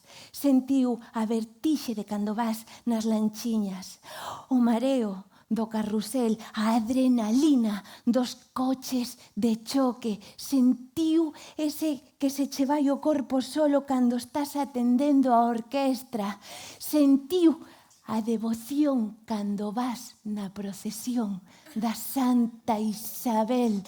Todas esas sensacións sentiu de golpe o vela a ela e de súpeto non me digades nin como nin por qué, pero a mirada dela, pum, bateu coa del. E aí, a quen ten fame nótaselle, amigos. A cara do leiro non engañaba. A cara do leiro pedía, falaba. E ela non viu ali un home, viu un acto de entrega e valentía e foi directa á barra dun dos bares que había no campo da festa e pediu un café de pota que daquelas si que o había. Foi, o leiro atopou un oco xusto cabo dela, pediu outro. Como a quen non quería a cousa, había tanta xente ali querendo pedir que os arrimaban contra a barra, que os empurraban un contra o outro. Que calor! Que marea de xente, non? Que mareo, parecía que estaban en alta mar, pero estaban ali no chigre do campo da festa e xa non sabía ben o leiro se aquel calor lle viña de dentro das entrañas ou era que o tipo do bar se pasara quentando a pota. Pero vaya, a ela gustaba aquelo. El sufría, el suaba, pero a ela estaba ben. Entón falou coa súa boca de rosca e díxolle: son Susana. El puxose super nervioso, como imagino que se poñería Todd Thompson xusto antes de descubrir os buratos negros de nova poboación. Entón, coa súa voz grave, dixo: eu son o leiro. E deulle dous bicos nerviosos, pero perfectos. Estaban ali os dous tan apretadiños na barra. Seguía aquel vaivén de alta mar, cando entón ela preguntoulle: oes, fumas? Tes lume? A ver... O leiro sabía de sobra que fumaba só cando podía, pero lume... Lume vaya se tiña. Así que lle respondeu algo que non tiña nada en absoluto que ver co que ela acababa de preguntar. Dixo: creo que estamos estorbando na barra. Que parecía que non tiña sentido, pero viñalles ben os dous e arrancaron para a zona máis despexada. Ali ninguén os facía bater corpo a corpo. Xa os roces acabárase o vaivén, a marea, o mareo. Entón aí falou o lume, non o leiro. Dixo: si queres, vámonos da festa e fumamos nun sitio máis íntimo. O que fai a fame, non?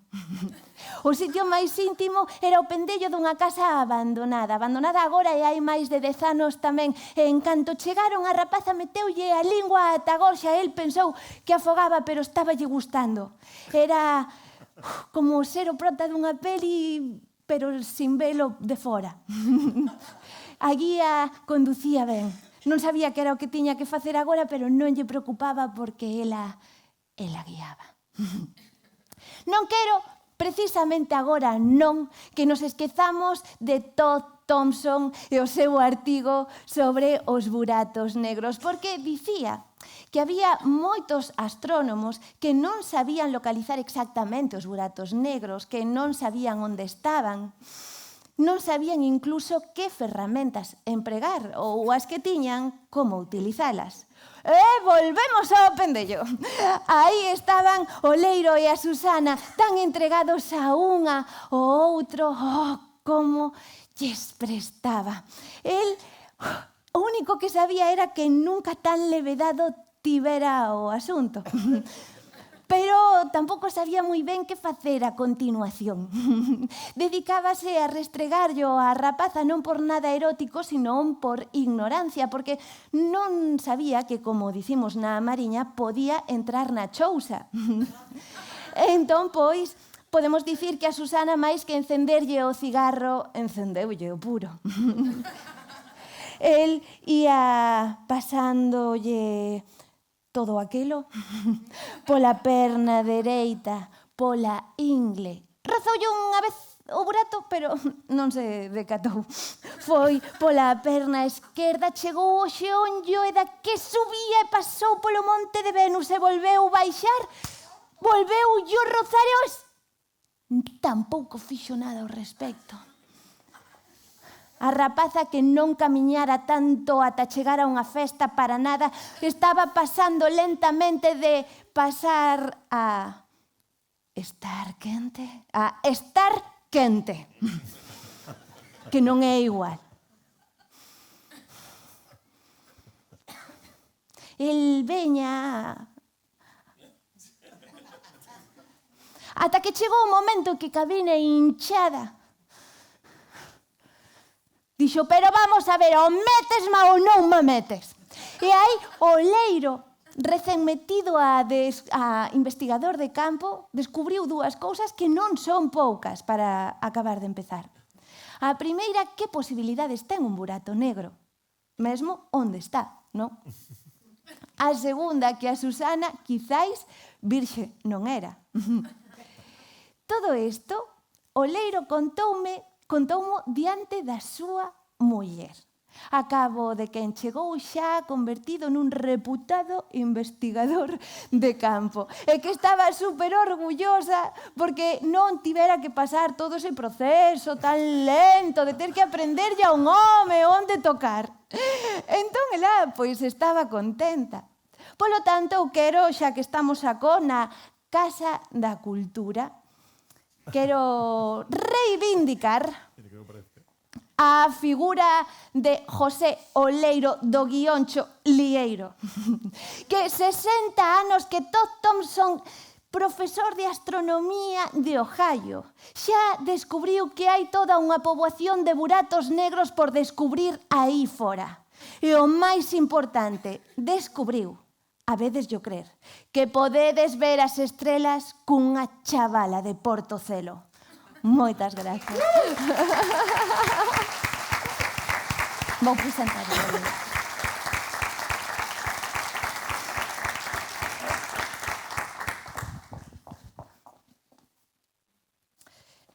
Saco un micrófono distinto porque quero chamar o escenario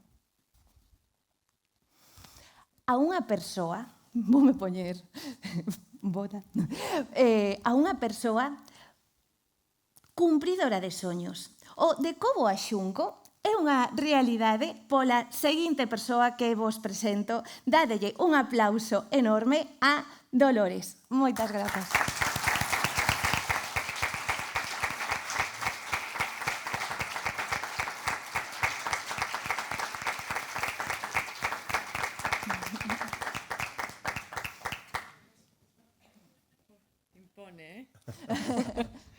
Bueno, moitas gracias a todos por vir hoxe, moitas gracias ao Cobo, moitas gracias ao Xunco. Nunca me quixen ver nesta situación, neste medio desta trifulca.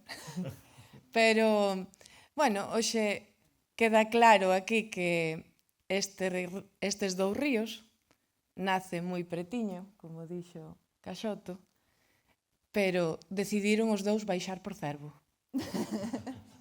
Queda claro, non? E os dous van por Cervo. Entonces, hai que darlles un aplauso moi grande aos dous. Non sei como vai acabar a noite hoxe. Quen vai gañar esta regueifa, pero está claro que fixo que nos uníramos hoxe aquí, que estemos aquí todos xuntos, todo o Cervo, os do Cobo, os do Xunco, e aquí estamos, e a verdade é que teño que darlle as gracias a Tarabela Creativa, a Carmen e a Diego por traer esta iniciativa aquí. Claro que sí, un soño cumprido. A min encántame que estas cousas pasen en Cervo e vamos a seguir apostando porque isto seña así, así que eu creo que contos, porque quedan moitos contos por contar, tanto do Xunco como do Cobo, porque aquí casou moita xente. Entonces hai moitas historias que contar. Así que esperamos seguir que moitos anos poidamos ver a parte do Cobo, a parte do Xunco, seña neste concello, seña en Cervo, así que, bueno, xuntámonos aquí, conseguiu eso, así que moitas gracias a todos por estar aquí.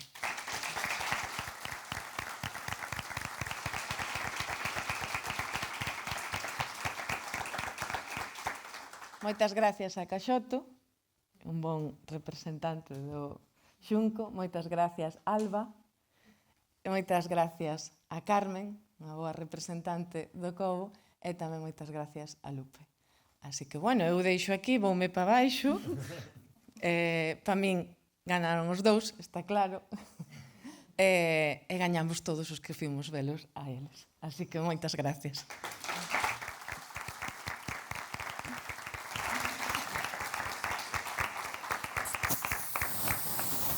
Lume!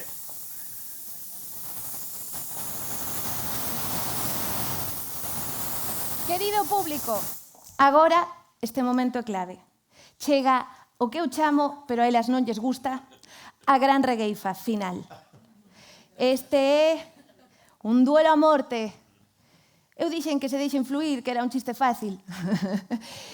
Escoitade, estade atentos, estivestes moi atentos todo o tempo, atentas, atentos, pero despois desta gran regueifa final, os vosos aplausos e non outra vara de medir vai decidir que río gaña esta edición agora que sabemos que vai haber máis. Eso xa había que aplaudilo, ollo, que baile de Cobo a Xunco.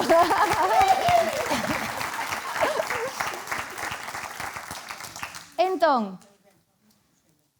van regueifar, e a gran regueifa final, poñede o corazón e a escoita a todo volume, colle de todas as ondas que sintonizade isto, ben? E despois, as vosas palmas botan.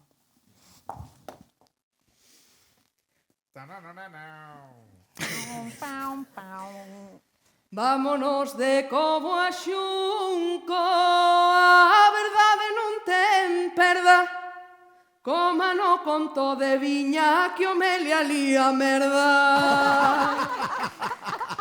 Atende o que me dixo, que hai que ter moita cordura.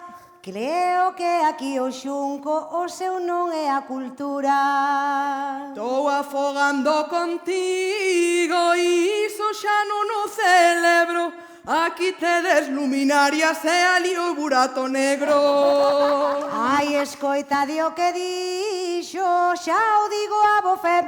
Eu creo que aquí o Xunco educado non che é. Pero mira de Procobo, cantando así é tosco. Eu son unha mosca viva e aí te de lo mosco. Podes chamar o que queiras, diu aquí a regueifeira. Coidadito cos do Cobo, somos ninjas regueifeiras. Coidadiño, ai meu Cobo, digo cho de corazón. Temos aí a xiderurxa, vanche traer os reis carbón. Ai, ti traime o que queiras, e a cousa non se minta. Mira para o noso estanque, temos as abas limpas. Dígoche outra cosiña, non quero contar a xente. Nestes contos tan frondosos a auga é transparente. Transparente non che é, canto cho con alegría. Ai, creo que ali no Xunco nadan coa barriga arriba. Nadamos como queremos, abroche o cartafol. nado eu de mariposa e tamén un pouco a crol.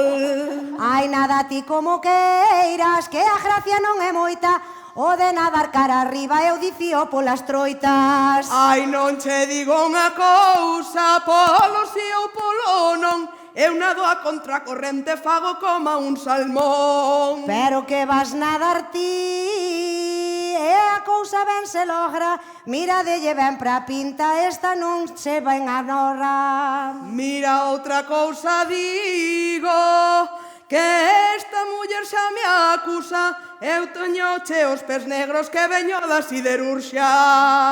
Ben chela da siderurxia, o tema hai que entendelo, que nunca che traballou que dali dos de Sargadelo.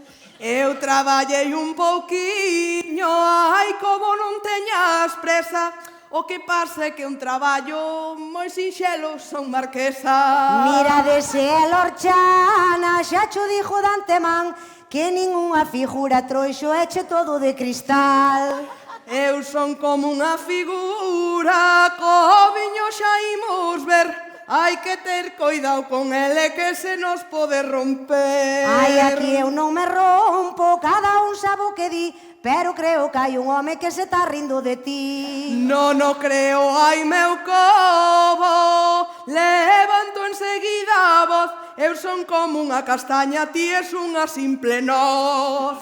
Mira o que che vou dicir, que vas a caer no abismo, non somos che importantes, cata temos pirajuismo. Vos teredes pirajuismo, canto con moita sona, vos mollades as canoas e nos mollamos a cabeza. Ai, ti molla o que queiras, que isto sí que é unha pasada, pero que ti non sabías é que imos facer olimpiadas. Ai, olimpiada xa digo, monta tanto monto, olimpiada vas facer, pero olimpiada de conto. Claro que vai olimpiadas, e a gracia vai ser moita, e tamén te vas rir tir cando veñas lavar a roupa. O lavar has de volver, vai non subvencionar a xunta, vai ser campiona ela de levantamento de cunca. Mira o que che vou dicir, que o tes que comprender, ai, eu levanto na cunca, este pódese beber. E o noso tamén podes, non mo preguntes a min, un día na discoteca un lambida de colín. Eu non quería dicir, pero veselle a faixa, eu creo que hai o xunco ben chali das Rías Baixas. No, non veño das Rías Baixas, así como adiviñas, eu quero facer biscoito, por iso trouxen fariña. Tase poñendo nerviosa, e a cousa ben se muta. Eu creo que o Sargadelo está che cambiando a industria.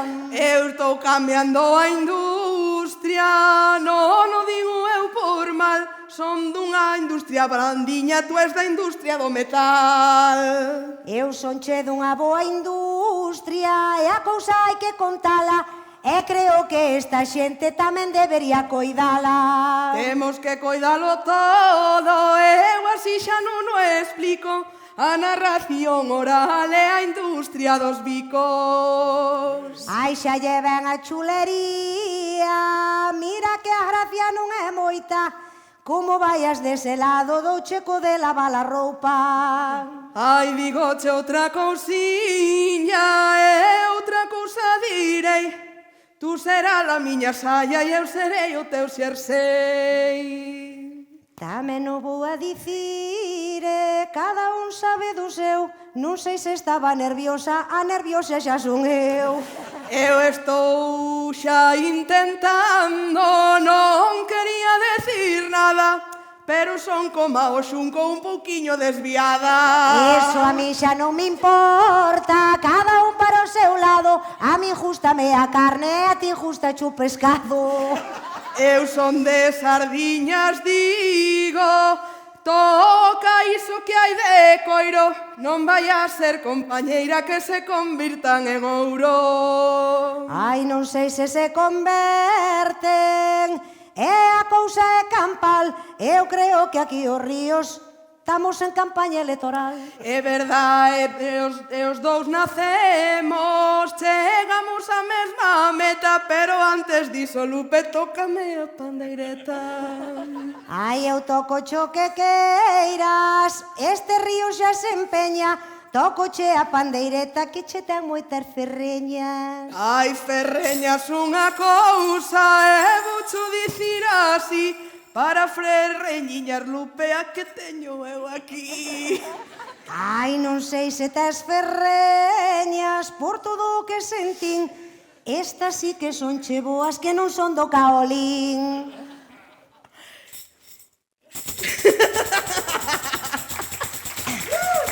Quedou calada, O xunco quedou calado, E eu non che quedo calada, se queres botoche un punto. Son como unha vara verde, porque son o río Xunco, porque son o río Xunco. Ai, alala, ai, alala. Di que é unha vara verde, mira, deixa de primeiro, que vai ser ti vara verde, que ainda non és navieiro, que ainda non és navieiro. Ai, alala, ai, alala. Ai, ala, ai, ala, ala, todo mundo. Ai, ala, ai, ala, ala. Ai, ala, ai, ala, ala. Ai, ala, ai, ala, ala.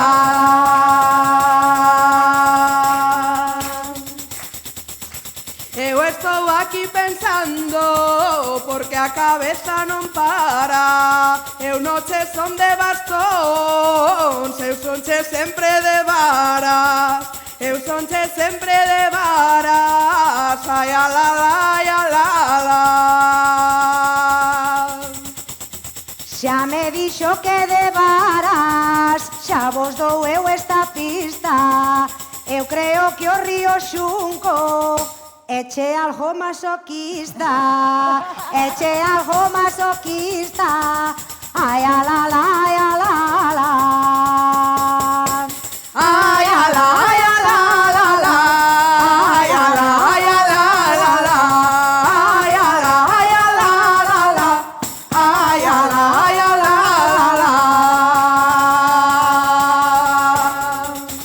Eu sempre aprendo do cobo, en el atopo aula, que me dera a mi nadare por baixo das súas augas, por baixo das súas augas. Ai, alala, ai, alala. Mirade pro río Xunco, de rir xa ides moi fartos. Eu creo que esta rapaza xa non está movendo os marcos, xa non está movendo os marcos. Ai, alala, ai, alala. Ai, ala, ai, alala. Ai, ala, ai, alala. Ai, ala, ai, alala. Ai, ala, ai, alala.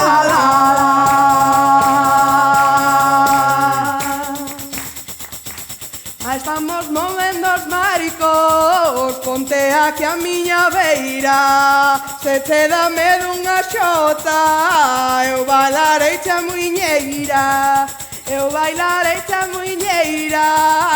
Ai, alala, ai, alala. Ai, non me bailes daquela, eu xa o vou a contar. Quero máis seguridade, que xa me podes pejar, que xa me podes pejar. Ai, alala, ai, alala. Ai, ala, ai, alala. Ai, ala, ai, alala. Ai, ala, ai, alala. Ai, ala, ai, alala. que soiño me deixou, xa me sacou as colores, voume eu ir a Chivare, ali a esquina Dolores, ali a esquina Dolores, ai a la la, ai a la la. Deixa tranquila, mullere, que a alcaldesa xa mola. Esta iba checo cobo, non é Dolores que Lola, non é Dolores que Lola. Ai a la la la la, ai a la ai a la la la, ai a la ai a la la la, ai a la ai a la la la, ai a la ai a la la la.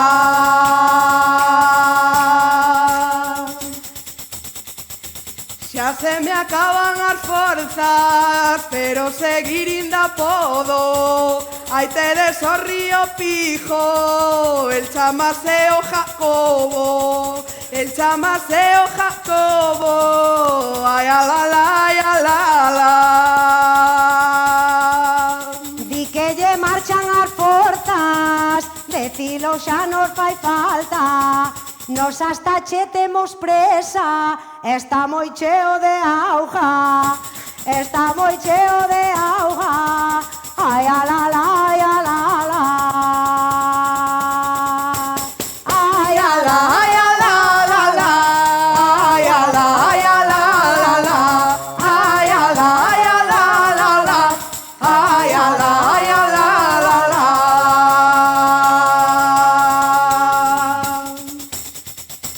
Ti es de mollar nos sellos, eu de mollar polainas, te de coidado aparece, no xunco a Maruxaina, no xunco a Maruxaina, ai a la la, ai a la la. Eu non quería dicir, o xunco eu xa yo noto. Ai o que hai que facer por ganar hai algún voto, por ganar hai algún voto. Ai a la la, ai a la la.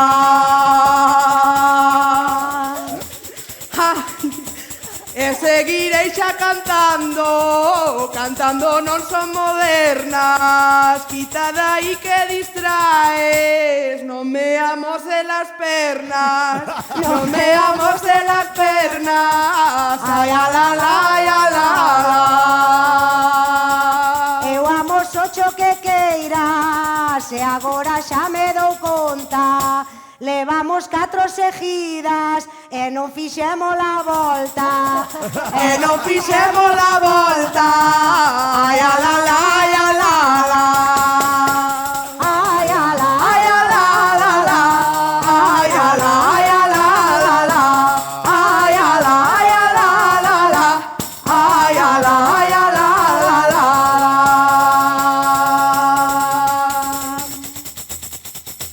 Seguiremos pois cantando, e na venta xa me asomo. Viva por sempre o xunco, é un rato río Cobo, é un rato río Cobo. Ai a la la, ai a la la. Queda clara unha cousa, hecho unha barbaridade.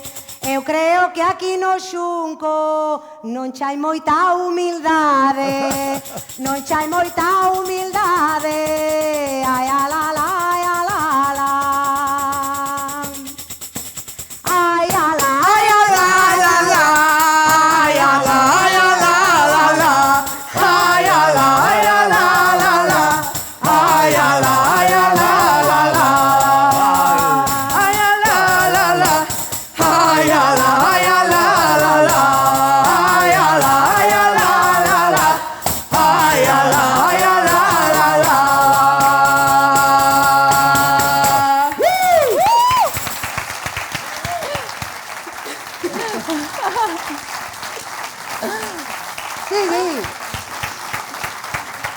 Ahora entón. Deberían regueifar eles, deberían regueifar. Claro, era boa. ¡Qué maravilla! Entón agora, vamos facer un silencio absoluto? Sí, sí, absoluto. Lidia. Estou nerviosa. Entón, a continuación, póñome como os que describen el tercer movimiento de la ópera de... A continuación, quero escoitar os aplausos, por favor, para o Río Xunco.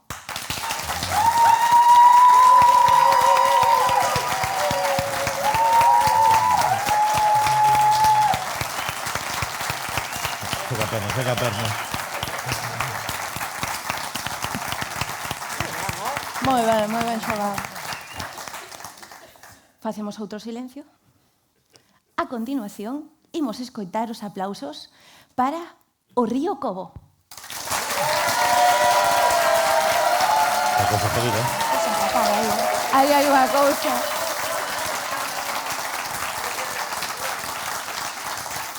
Viñaron de todas as parroquias. Jova. Viñaron de todas. Estades repartidos, non? Vides das parroquias todas. Hai que repetir, non? Un pouco por aclarar. Contar todo outra vez e volver a cantar todo outra vez? No! Ah, No! Os aplausos, os aplausos. claro, eu xa vos dixen, aquí facía falta un aparello. Podemos probar con outra cousa, berrar.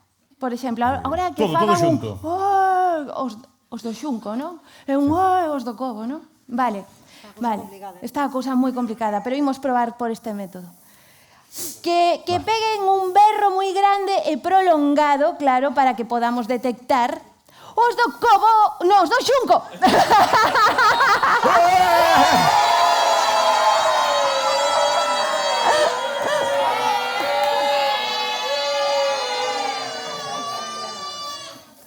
Rompeu unha alarma. Por aquí. Hai galerna. Hai galerna. Hai galerna. Agora, mesma operación para o Río Cobo.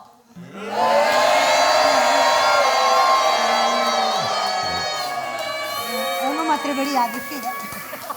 Necesitamos a alguén que desempate claramente. Non pode ser a alcaldesa. Quen pode... Os da oposición. Hai alguén da oposición. Non. Quen pode, por favor, cun oído moi fino, unha cousa que diga, non, eu teño oído absoluto, sei perfectamente... Hai alguén que cante nunha coral, ao mellor... Ou que teña unha aplicación de decibelios. Ti sábelo, Lidia. Quen ganou?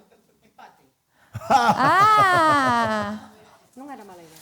Declaramos, polo tanto, o empate. Sí? Acábame de inquietar moito que acabo de descubrir ao final de toda esta animalada que hai unha nena aí. Pero, sí. Pero non dixemos nin teta, nin cagar, nin nada, non dixemos nada. Culo, pero pis non se dixo. Tocáronse temas... Bueno, declaro oficialmente o empate entre os dous ríos máis caralludos de Galicia. Ríos irmanados aquí. Moi ben, ao final vamos dar ao mismo mar, dadevos conta. Claro. Ai. Máis xusto se Cuidado, estropea todo ao final. Xuntos pero non misturados, que acopla. Claro. Cuidado que acopla. Vale. Entón, dito isto, donas, cabaleiros, quero que deades un aplauso tan forte como lle dades aos vosos ríos a Lupe Blanco.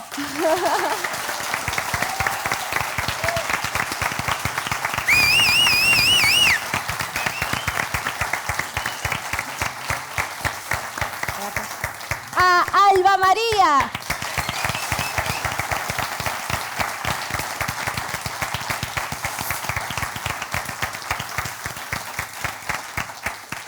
Quen nos dera a nacer co talento destas dúas mulleres e poder ir así pola rúa, tú, enrimado. Tú, e hasta aí chegaríamos. Hasta aí chegaríamos. Eu non dou máis. Falo en prosa, ben vedes. Foi unha verdadeira honra compartir loita e combate co único narrador oral de Cervo que hai, eu creo, que saiba, oral. Que viva de iso. Que viva de contar. Xente que conta contos, bueno. Que viva de contar historias. Gracias, compañeiro. Por favor. Foi un verdadeiro luxo, un privilexio. Caxoto!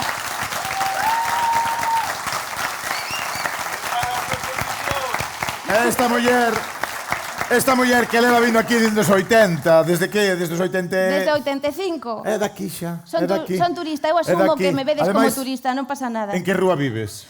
Na rúa do Río Cobo, de Pero Antonio. a súa venta... Dá o xunco, porque son a xente infiltrada. A Concordia, vedes como é a cousa. Un aplauso para Carmen, moitas grazas, Carmen.